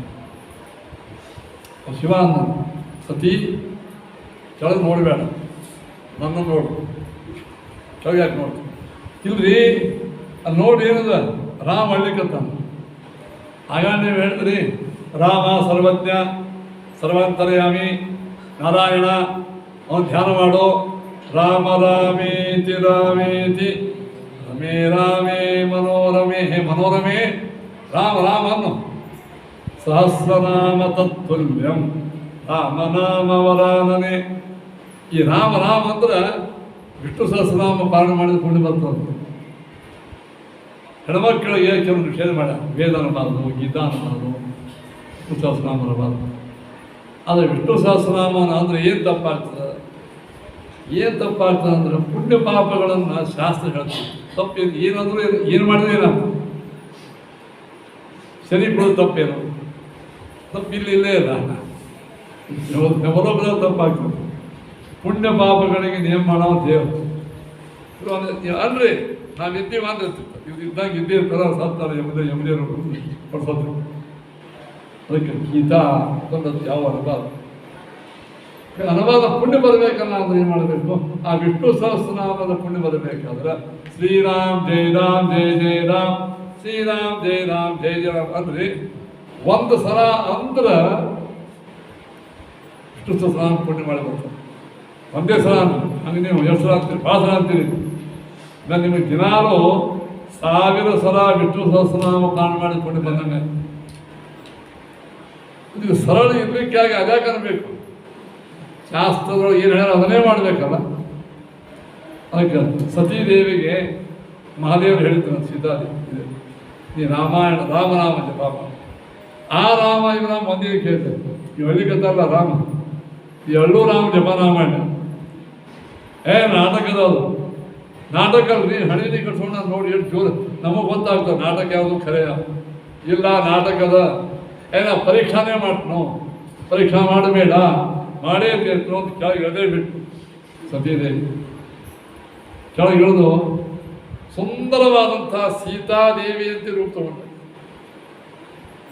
ಸೀತಾದೇವಿ ಅಂತೆ ರೂಪ ತಗೊಂಡು ಅದೇ ವೈಮಣ್ಣ, ಅದೇ ಹೂವೇ ಹೂವಂತಲ್ಲ, ಅದೇ ಸೀರೆ, ಅದೇ ಬಂಗಾರ, ಅದೇ ಇರುವಂಥದ್ದು ಹಾರಗಳು, ಬಂಗಾರ ಆಭರಣ ಎಲ್ಲ ಹಾಕ್ಕೊಂಡು ನಾನು ಓಡಾಡಿಕತ್ತು. ಅಂದ್ರೆ ಕಳ್ಕೊಂಡವರಿಗೆ ವಸ್ತು ಸುತ್ತ ಕೊಡ್ತಾರೆ.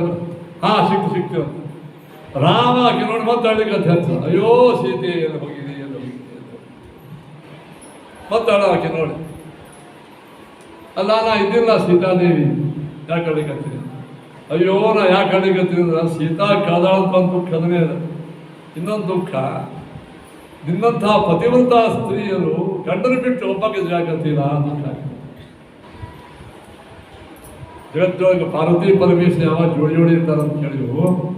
ನೀ ಗಂಡನ ಬಿಟ್ಟು ಈ ಅರಣ್ಯದೊಳಗೆ ಒಬ್ಬಾಕೆ ತಿರುಗಾಡಕತ್ತೀಯಲ್ಲ, ಎಂಥ ಮತ್ತಪ್ಪ ಕಾರು ಕಲಿಯುವುದ ತಿರುಗಾಡ್ತಿರ್ತಾರೆ ಇಂಥ ಮಂದಿ.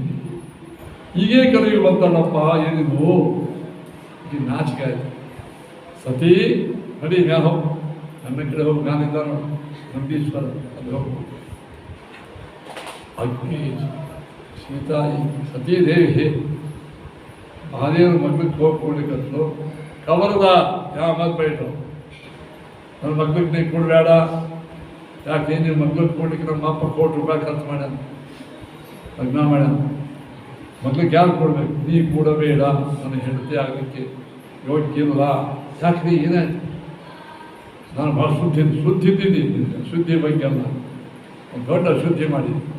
ಏನು ನೀ ಜಗನ್ಮಾತೆಯಾದ ಸೀತಾದೇವಿ ರೂಪ ತಗೊಂಡು ತಿರುಗಾಡ್ಕೊತಿದ್ದೇನೆ. ಸೀತಾದೇವಿಯ ರೂಪ ತಗೊಂಡು ನಿನ್ನಲ್ಲಿನ ಪತ್ನಿ ಭಾವನಾ ಮಾಡಲಿಕ್ಕೆ ಶಕ್ಯ ಇಲ್ಲ. ಜಗನ್ಮಾತೆಯಾದ ಸೀತಾದೇವಿ ರೂಪ ತಗೊಂಡಿನ ಇಂದಿಂದ ನನಗೆ ಪತ್ನಿ ಭಾವನೆ ಬರೋಂಗಿಲ್ಲ. ಏನು ಮಾಡಬೇಕು? ಈ ದೇಹ ಬಿಟ್ಟು ಇನ್ನೊಂದು ದೇಹ ತಗೊಂಡ. ಅದೇ ಸತೀದೇವಿ ದಕ್ಷ ಪ್ರಜಾಪತಿ ಎತ್ತಿದ್ರೊಳಗೆ ದೇಹವನ್ನು ಬಿಟ್ಟು ಪಾರ್ವತಿಯಾಗಿ ಪುನಃ ಬಂತು. ಇದು ಬ್ರಹ್ಮಾಂಡ ಪ್ರಾಣದ ಕಥೆ. ನಾನು ಕಚ್ಚಡಿ ಕಥೆ ಅಲ್ಲ. ರಾಮದೇವರು ಸೀತಾನ್ವೇಷಣ ಮಾಡೋ ಕಾಲಕ್ಕೇನು ಮಹಾಶೋಕ ಮಾಡಿದರು. ವಿರೋಧ ವಿಚುಕ್ರು ವಿಲಲಾಪ ಪುನಃ ಪುನಃ. ಆ ಸೀತೆ ಕ್ವಾಸಿ ಹಂತೇತಿ ಭೂತ ದುಃಖೋಪಿ ದುಃಖಿವತ್. ದುಃಖದ ಲೇಸಿಲ್ಲದೆ ಇದ್ದಂಥ ಪರಮಾತ್ಮ ದುಃಖಿಗಳಂತೆ ಮಾಡಿದ. ಅವಾಗ ದೇವರು ಒಮ್ಮೆ ತಡ್ಕೊಂಡು ಹಂಗೆ ಒಂದೇ ಕೇಳ್ಕೊಳ್ಳ, ಒಮ್ಮೆ ಅತ್ಯಂತ ಕಾಮಿಯಾದ ಅಯ್ಯೋ ಸೀತೆಯಲ್ಲಿ ಹೋದಿ ಅಂತ ನಾನು ಜಿಗತ್ಸು ಪಿಪಾಸುವತ್. ಅದು ಹಸಿವು ಹಾಳಾಗ್ಯದಂತ, ನಿಡುಗೆ ಹಾಳಾಗ್ಯದಂತ. ನಿರ್ದ್ವಂದ್ವ ಯಾವ ಸುಖ ದುಃಖಾದಿಗಳ ದೇಶವೇ ಇದ್ದಂಥ ಪರಮಾತ್ಮ ನಾಟಕ. ರಜೋಗುಣ ತಮೋಗುಣಗಳಿಂದ ಕೂಡಿದ ಶೋಕಾದಿಗಳು ಪ್ರಕೃತಿ ವಿದುರ್ನಾದಂತಹ ಪರಮಾತ್ಮಗೆ ಎಲ್ಲಿಂದ ಬರ್ತದೆ? ಇದನ್ನು ಕೇವಲ ನಾಟಕದಲ್ಲಿ ಅಸ್ಪೃಷ್ಟಸ್ತತ್ವ ವಿಸ್ಪಷ್ಟಂ ನೈಕಂ ಮಾನಂ ವಿಚಕ್ಷತೆ. ಲಕ್ಷ್ಮಣ ಅಣ್ಣನ ದುಃಖವನ್ನು ನೋಡಿ ಸಮಾಧಾನ ಮಾಡ್ತಾನೆ. ಅವಾಗ ಹೇ ಪರಮಾತ್ಮ, ನಿನಗೆಲ್ಲಿ ದುಃಖವೋ? ಯತ್ಪಾದ ಪಾಂಸಂ ಸಂಸ್ಮೃತ್ಯ ದ್ವಂದ್ವಂ ಚಿಂದಂತಿ ಯೋಗಿನಃ. ಯಾವ ಪರಮಾತ್ಮನ ಪಾದಾರವಿಂದಗಳನ್ನು ಸ್ಮರಿಸಿ ಎಲ್ಲ ದುಃಖವನ್ನು ಕಳ್ಕೋದಾರ ಯೋಗಿಗಳು, ನಿನಗೆಲ್ಲಿ ದುಃಖವೋ ರಾಮ? ದಯವಿಟ್ಟು ನಿನ್ನ ನಾಟಕ ಸಾಕು. ಏತೈ ದೋಷೈ ಸಮಂ ರಾಮಂ ಹನುಮಾನ. ರಾಮ, ನೀ ಭಾಳ ಶೋಕ ಮಾಡಿಕಂತಂದ್ರೆ ಎಷ್ಟೋ ಸಾತ್ವಿಕರು ನೀ ದುಃಖಿ ತಿಳ್ಕೊಂಡು ಪಾಪ ಮಾಡ್ತಾರೋ. ಆಪದಂ ಸ್ವಪದ್ಯಂತೆ ಸಾಗರ ಕ್ಷೀರಪಾಯಿವತ. ಹೇ ಪರಮಾತ್ಮ, ಸ್ವಚ್ಛಮ್ಯ ಅನುಭವಂತೀಮಂ. ನಿನ್ನ ಈ ರೂಪವನ್ನು ನೋಡಿ ಯೋಗಿಗಳು ದಿವ್ಯ ಜ್ಞಾನ ಚಕ್ಷುಷಿನಿಂದ ನೀ ದುಃಖಿ ಅಲ್ವಾ, ನೀ ನಿರ್ದುಃಖಿ, ನೀ ಯಾವಾಗಲೂ ಶುದ್ಧ ಆನಂದಗಳು ಅಂತ ಹೇಳ್ಕೊಳ್ತಾರೆ. ಈ ಪ್ರಕಾರವಾಗಿ ಲಕ್ಷ್ಮಣ ರಾಮನಿಗೆ ಪ್ರಾರ್ಥನೆ ಮಾಡ್ತಾ ಈ ದುಃಖವನ್ನು ಮಾಡ್ಕೋಬೇಡ ಅಂತ ಹೇಳ್ತಾನಂತೆ. ಆವಾಗ ಹೀಗೆ ಸಂಚಾರ ಮಾಡ್ತಾ ಮಾಡ್ತಾ ಮಾಡ್ತಾ ಮುಂದೆ ಹೋದರು. ಸೀತೆ ಸೀತೆ ಸೀತೆ ಅಂತ 3-4 ಗಂಟೆ ಒದರಾಡಿ ಚಿರಾಡಿ ಏನು ಮಾಡಿದ್ರು ಸೀತಾದೇವಿ ಸಿಗಲಿಲ್ಲ. ಆಗ ಲಕ್ಷ್ಮಣ ರಾಮ, ಅಲ್ಲಿ ಯಾವುದೋ ಒಂದು ದೊಡ್ಡ ಹದ್ದು ಕಾಣಿಸ್ತದೆ. ಆ ಹದ್ದು ರಕ್ತದ ಬಡವನಾಗಿ ಬಿದ್ದದು. ಬಹುಶಃ ನೋಡಿ, ಶೋಕ ಒಳಗೆ ಯಾವುದೋ ಒಂದು ದೊಡ್ಡ ಹದ್ದು ಸೀತಾನ ತಿಂದು ಬಿದ್ದುಬಿಟ್ಟದು. ಕೊಲ್ಲೋಣ ಬಾ ಅಂತ ಮುಂದೆ ಹೋಗ್ತಾರಂತ. ಆಗ ಚಿನ್ನ ಪಕ್ಷ ಪದಂ ದೃಷ್ಟ ಅದರ ರೆಕ್ಕೆ ಎಲ್ಲ ಬಿದ್ದು ಹೋಗಿತ್ತು, ಕೈಕಾಲಗಳನ್ನು ಕಳೆದು ಹೋಗಿತ್ತು. ಆವಾಗ ಸಣ್ಣ ಧ್ವನಿ ಇತ್ತು, ರಾಮ ರಾಮ ರಾಮ ಅಂತ ಕೊಕ್ಕೊತ್ತಿತ್ತು. ಸಮೀಪಕ್ಕೆ ಹೋದಾಗ ಓಹೋ, ನಮ್ಮ ತಂದೆಯ ಮಿತ್ರ ಜಟಾಯು ಜಟಾಯು ಜಟಾಯು ಅನ್ನೋದು ರಾಮ ಮುಂದೆ ಹೋಗಿ ಅವನ ಹೋದಾನ ಬಿದ್ದಿತ್ತು ಅವನ ದೇಹ. ಏನಾಯಿತು? ಸೂಕ್ಷ್ಮ ಧ್ವನಿಯಿಂದ ರಾಮ ಸೀತಾದೇವಿಯನ್ನು ಕದ್ದುಕೊಂಡು ಬಲಾತ್ಕಾರ ಮಾಡಿ ಒಯ್ಯೂ ಕಾಲಕ್ಕೆ ಯಾರು ಲಂಕೇಶ ರಾವಣ ನಾವು ನೋಡಿ ಕಾದಾಡಿ 5-6 ತಾಸು ಕಾದಾಡಿ ಇವರು ಕೂತ್ಕೊಂಡೆ ಅವನ ಚುಚ್ಚುವಿನಿಂದ ಚುಚ್ಚಿದೆ, ಏನು ಬೇಕಾದ ಮಾಡಿದೆ 5-6 ಗಂಟೆ. ಆದರೆ ನೀನೂ ಬಂದಿಲ್ಲ. ಸೀತಾದೇವಿಯನ್ನು ಬೈದು ಬಿಟ್ಟ ರಾಮ. ಆ ಸೀತಾಮಾತೆಯನ್ನು ರಕ್ಷಣೆ ಮಾಡಲಿಕ್ಕೆ ಪ್ರಯತ್ನ ಮಾಡಿದ್ದಕ್ಕಾಗಿ ನನಗೆ ಸಂತೋಷ ಭಾಳ ಮತ್ತದಾಗ ನಿಮ್ಮ ಹೆಂಡತಿ ನಾಶ ಆಗತ್ತೀನಿ ನೋಡಿ ಅಂತ ಹಿಂಗೆ ತಿಮ್ಮದು ಸಣ್ಣ ಉಪಕಾರ ಮಾಡಿದ್ದಕ್ಕೆ ಕೆಲವು ತಿವಿತಿರ್ತಾರೆ. ರಾಮ, ಸ್ವ ಇಚ್ಛೆಯಿಂದ ನಾ ಮಾಡಿದ್ದೇನೆ ಇದನ್ನು. ಅದಕ್ಕೆ ಆರ್ತೋ ವಾರ್ತಾ ವಿಶಾಲಾಕ್ಷ ನಿವೇದ್ಯ ಜಗದೀಶತು ಶರಣಾಂಬುರುಹಂ ದೃಷ್ಟ ಮರಣಂ ಪ್ರಾಪ ಪಕ್ಷಿರ. ರಾಮ, ನನ್ನ ಜೀವನದಲ್ಲಿ ನನಗಿಂತ ಅಹೋಭಾಗ್ಯ ಬಂತು. ಏನು? ಜಗನ್ಮಾತೆಯಾದ ಸೀತಾಕೃತಿಯನ್ನು ರಕ್ಷಣೆ ಮಾಡಲಿಕ್ಕೆ ನಾನು ಕಾದಾಡಿ ಕೊನೆಗೆ ದುಷ್ಟರಿಗೆ ಸಾಕಷ್ಟು ತೊಂದರೆಯನ್ನು ಕೊಟ್ಟು ಅನ್ಯಾಯ ವಿರೋಧ ಮಾಡಿ ರಾಮ ರಾಮ ಅನ್ಕೋತ ನಾನು ಯುದ್ಧ ಭೂಮಿಯೊಳಗೆ ಬಿದ್ದೀನೋ. ಸಂತೋಷ ಆಯಿತು. ರಾಮ, ಸಾಯಂಕಾಲಕ್ಕೆ ಬಂದು ಅಂತ್ಯಕಾಲದಲ್ಲಿ ಸಾಕ್ಷಾತ್ ರಾಮಚಂದ್ರ ಪ್ರಭುವನ್ನು ನೋಡಿ ಏನು ಮಾಡಿದ? ಚರಣಾಂಬುರಹಂ ದೃಷ್ಟ ಆ ರಾಮನ ಪಾದಾರವಿಂದವನ್ನು ನೋಡಿ ಮುಟ್ಟಿ ರಾಮನನ್ನು ಅಲಿಂಗಿಸಿಕೊಂಡು ಕೊನೆಗೆ ಪ್ರಾಣವನ್ನು ಬಿಟ್ಟು. ಜಟಾಯು ಪಕ್ಷಿ ಜೀವನದಲ್ಲಿ ಅವನು ಎಂಥ ಲಾಭ ಆಯಿತಂದ್ರೆ ಸೀತಾದೇವಿ ಅವನಿಗೆ ಸಿಕ್ಕಿದ್ದಕ್ಕಿಲ್ಲ, ಅದು ಮುಂದೆ ಸಂಕಲ್ಪ ಇತ್ತು.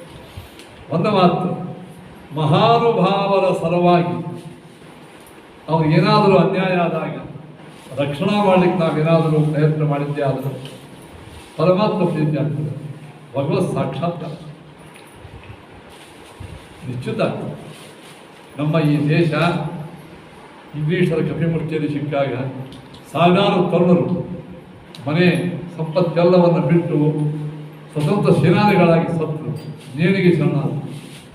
ಆದರೆ ಅವರು ಬ್ರಿಟಿಷರ ವಿರುದ್ಧ ಹೋರಾಡೋ ಕಾಲಕ್ಕೆ ಈ ದೇಶಕ್ಕೆ ಸ್ವಾತಂತ್ರ್ಯ ಸಿಗಲಿಲ್ಲ, ಇನ್ನೂ ಹಾಗೆ ಪರತಂತ್ರವೇ ಆಗಿತ್ತು. ನಾವಿಷ್ಟೆಲ್ಲ ಸತ್ಯವು ಏನಾಯಿತು? ದುಃಖ ಪಡಲಿಲ್ಲ. ನಮ್ಮ ಈ ಮರಣ ಇನ್ನು ಮುಂದಿನ ಜನಾಂಗಕ್ಕೆ ಪ್ರೇರಣೆ ಅಂತ ತಮ್ಮ ಪ್ರಾಣಾರ್ಪಣ ಮಾಡ್ಕೊಂಡು ಹೋದ್ರು. ಪುಣ್ಯ ಬಂತೇವೆ, ಪುಣ್ಯ ಬಂತವರಿಗೆ. ಪುಣ್ಯ ಬಂದೇ ಬರ್ತದೆ. ಅದರಂತೆಯೇ ನಮ್ಮ ಜೀವನದ ಯಾತ್ರೆಯಲ್ಲಿ ನಾವು ಅನ್ಯಾಯದ ವಿರುದ್ಧ, ಅತ್ಯಾಚಾರದ ವಿರುದ್ಧ, ಅಸಂಬದ್ಧವಾದಂತಹ ಜನರ ಆ ದುಷ್ಟ ವರ್ತನೆಗಳ ಬಗ್ಗೆ ವಿರೋಧವನ್ನು ಮಾಡಿದಾಗ ಫಲ ತಕ್ಷಣ ಸಿಗದೇ ಇರಬಹುದು. ಆದರೆ ಭಗವಂತನಿಗೆ ಪ್ರೀತಿ ಆಗ್ತದೆ. ಏನಾಗ್ತದೆ? ಭಗವತ್ ದರ್ಶನಕ್ಕಾಗಿ ಜಟಾಯು ಪಕ್ಷಿ ಒಂದು ಅದಕ್ಕೆ ನೈಷಾದ ಯೋಷಿತ ಶುಭೇಶಾಕ ದಂಡ ಜನಿ ದೋಷಾಚರಾದಿ ಶುಭದೋ ದೋಷಾಗ್ರ ಜನ್ಮ ಮೃತಿ ಶೋಷಾಪಹೋ ಶೋಷಾಗ್ನಿ ಜಾತಹರಣ. ಪರಮಾತ್ಮ ಕಾರುಣ್ಯ ಅಷ್ಟು ಹೇಳಿ ಆ ಜಟಾಯು ಪಕ್ಷಿನ ಪರಮಾತ್ಮ ತಪ್ಪಿಕೊಂಡು ಅದು ರಕ್ತದ ಹೊಡೆದು ಬರ್ಕೊಂಡ್ರು ಪರಮಾತ್ಮ ಅತೀ ಅವನ ಭಕ್ತಿಗೆ ಮೆಚ್ಚಿ ಎಂ ಭಕ್ತಾಯ ಸಗತಿಂ ದತ್ವಾ ತಸ್ಮೈ ತಸ್ಯ ಕಳೇವರಂ. ಭಗವದ್ಭಕ್ತನಿಗೆ ಪರಮಾತ್ಮ ಮುಟ್ಟಿ ಈಗ ಅತ್ಯುತ್ತಮ ಲೋಕ ಆಗ್ತದೆ ಹೋಗಪ್ಪ ಜಟಾಯು ಅಂತ ಭಕ್ತನ ಪ್ರಾರ್ಥನೆ. ಅವನ ಭಕ್ತನ ಕಣ್ಣಲ್ಲಿ ಆನಂದ ಬಾಷ್ಪ ಅಂತ ಸಾಯು ಹೇಳಾಕ ಅವ ರಾಮನ ಸಾರ್ಗತಿನ ಅಂತ ಒದರ್ಕೊಳ್ಳಿಲ್ಲ. ನಂಗೆ ರಾಮನ ದರ್ಶನ ಆಯಿತು, ಸೀತಾದೇವಿಯ ಸೇವೆಯನ್ನು ಮಾಡಿದೆ, ಕೃತಾರ್ಥನಾದ ಮತ್ತು ಮರಣಕಾಲದಲ್ಲಿ ತಾನು ಮಾಡಿದ ಸೇವೆಯ ಬಗ್ಗೆ, ದೇವರ ದರ್ಶನದ ಬಗ್ಗೆ, ತನ್ನ ಆ ಕರ್ಮಕ್ಕೆ ದೇವರ ದರ್ಶನ ಆಯಿತು ಅಂತ ಸಂತೃಪ್ತಿಯ ಬಗ್ಗೆ ಸಂತುಷ್ಟ ಪಡ್ತಾ ತನ್ನ ಪ್ರಾಣವನ್ನು ಬಿಟ್ಟ. ರಾಮನು ಏನು ಮಾಡಿದ? ಅವನಿಗೆ ಭಕ್ತನಿಗೆ ಅತ್ಯುತ್ತಮ ಲೋಕವನ್ನು ಕೊಟ್ಟು, ಲಕ್ಷ್ಮಣ ಆ ಕಟ್ಟಿಗೆ ಒಣಗಿದ ಕಟ್ಟಿಗೆಯನ್ನು ಕೂಡಿಸು ಅಂತ ಹೇಳಿ ಅಲ್ಲಿರ್ತಕ್ಕಂಥ ಋಷಿ ಮುನಿಗಳಿಂದ ವೇದೋಕ್ತ ಮಂತ್ರಗಳನ್ನು ಅನಿಸಿ ಸ್ವಯಂ ರಾಮನೇ ಆ ಜಟಾಯು ಪಕ್ಷಿಯ ದೇಹವನ್ನು ಆ ಕಟ್ಟಿಗೆ ಮಧ್ಯದಲ್ಲಿ ಹಾಕಿ ಸ್ವಯಂ ರಾಮನೇ ಅದಕ್ಕೆ ಅಗ್ನಿಸ್ಪರ್ಶ ಮಾಡ್ತಾನೆ. ಏನು ಭಾಗ್ಯ ನೋಡಿ! ಅವನು ಜೀವಂತ ಉಳ್ಕೊಂಡಿದ್ದ, ದರ್ಶನ ಕೊಟ್ಟ, ಅವನಿಗೆ ಪಾದ ಸ್ಪರ್ಶವನ್ನು ಕೊಟ್ಟ, ಸತ್ತ ಮೇಲೆ ಅವನ ದೇಹವನ್ನು ಪರಮ ಸಂಸ್ಕಾರ. ಇದಕ್ಕಿಂತ ಉತ್ತಮವಾದಂತಹ ಫಲ ಹೇಳುತ್ತೆ. ವ್ಯಕ್ತಿ ಜೀವನದಲ್ಲಿ ಸತ್ಯ ಮಾರ್ಗದಲ್ಲಿ ಇದ್ದಾಗ ತಕ್ಷಣ ಪ್ರತ್ಯಕ್ಷ ಫಲ ಸಿಗದೇ ಇರಬಹುದು. ಆದರೆ ಬಂದ ಪುಣ್ಯದಿಂದ ಏನಾಗ್ತದೆ ಹೇಳಿ? ಇಂತಹ ಭಗವಂತನ ದರ್ಶನ, ಭಗವಂತನಿಂದ ಅನುಗ್ರಹ ಆಗ್ತದೆ. ಅದಕ್ಕೇನು ಮಾಡಿದ ರಾಮ? ಅದಕ್ಕೆಲ್ಲ ಸಂಸ್ಕಾರ ಮಾಡಿ ಗೋದಾ ತೀರಕ್ಕೆ ಹೋದ. ಅಲ್ಲೇ ಮಕ್ಕಳ ಗೋದಾ ನದಿ, ಲಕ್ಷ್ಮಣ ಸ್ನಾನವನ್ನು ಮಾಡಿ ಗೋದಾಂ ಗತ್ವಾ ಗೋದಾವರಿಂ ವಾರಿ ದತ್ವಾ ತಸ್ಮೈ ಪತತ್ರಿಣೆ ಜನಸ್ಥಾನೇ ನಿಶಾಂ ನೀತ್ವಾ ಪಶ್ಚಿಮ ಜಗ್ಮಧುಂ ನಿಶಂ. ಅದಕ್ಕೆ ಏನು ಮಾಡಿದ? ತಿರೋದಕವನ್ನು ಕೊಟ್ಟ ಪರಮಾತ್ಮ. ತಿರ್ಕೊಂಡ ಮೇಲೆ ಧರ್ಮೋದಕವನ್ನು ಕೊಡ್ತಾರೆ 15 ದಿವಸ. ಆ ತಿರ್ಕೊಂಡಾಗೂ ಕೊಡೋ ಪದ್ಧತಿ ಅದಕ್ಕೆ ಕೊಟ್ಟದಕ್ಕೆ ದೇವರೇ ತಾನೇ ಅದಕ್ಕೆ ತರ್ಪಣವನ್ನು ಕೊಟ್ಟು ಸದ್ಯತೆ ಆಗಲಿ. ಜಟಾಯು ಪಕ್ಷಿಯ ಸಂದೇಶ ನಮ್ಗೆ ಏನು ಗೊತ್ತಾಗ್ತದೆ ಹೇಳಿ? ಭಗವತ್ ಭಕ್ತರ ಸಲುವಾಗಿ, ಆದರ್ಶ ಸ್ತ್ರೀಯರ ಸಲುವಾಗಿ, ದೇಶದ ಸಲುವಾಗಿ, ಸಾತ್ವಿಕರ ಸಲುವಾಗಿ ಒಮ್ಮೊಮ್ಮೆ ನಾವು ಪ್ರಾಣವನ್ನು ಅರ್ಪಣೆ ಮಾಡುವ ಪ್ರಸಂಗ ಬಂದಾಗ ಆ ಪ್ರಾಣಾರ್ಪಣ ಅದು ವ್ಯರ್ಥದ್ದು ಹೋಗಲಿ.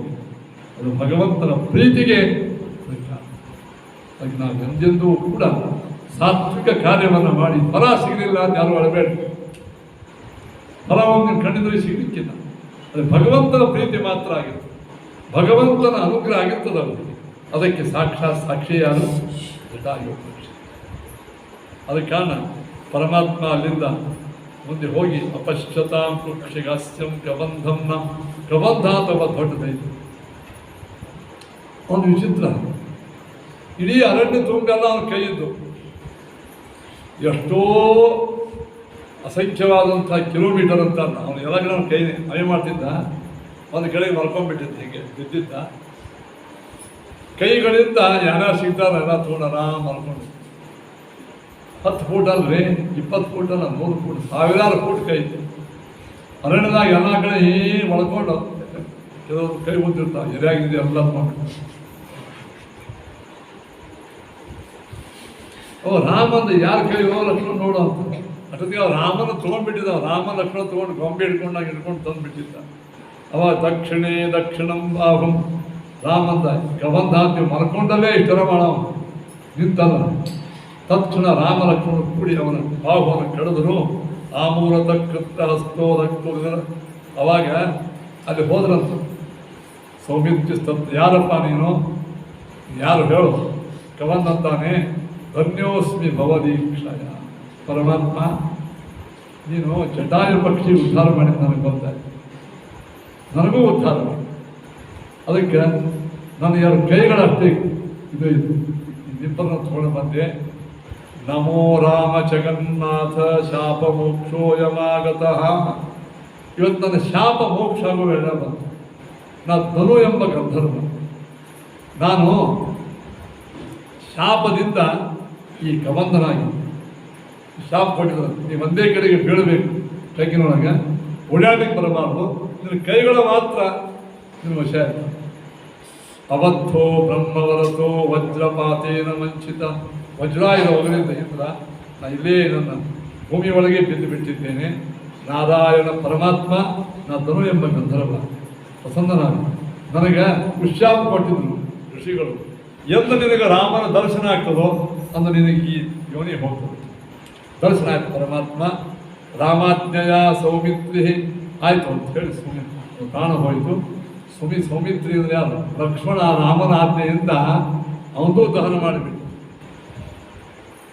ಈಗ ಅರಣ್ಯಕಾಂಡದ ಒಳಗೆ ಭಗವತ್ ಭಕ್ತರ ಉದ್ಧಾರ, ದೈತ್ಯರ ಸಂಹಾರ ನಡೆದು ಹೋಯಿತು. ಧನುಸ್ವರೂಪಿ ಪ್ರೋವಾಚ. ಅವನು ರಾಮದೇವರ ಸ್ಪರ್ಶ ಅನುಕೂಲ ದೇವರನ್ನು ಬಿಟ್ಟು ಆಕಾಶದಾಗ ಒಳ್ಳೆ ಅರಣ್ಯ ಇದು ಸುಂದರ ವಿಮಾನದಾಗ ಕೂತ್ಕೊಂಡು ರಾಮತ್ವದ್ ಭಕ್ತಿಮಾನ್ ಕಪಿ ಸುಗ್ರೀವೋ ಹನುಮ. ಪರಮಾತ್ಮ ಶಿರಸಾಷ್ಟಾಂಗ ಪ್ರಣಾಮ. ಕಿಷ್ಕಿಂದಾಗಿ ಹೋಗ್ರಿ ಮುಂದೆ.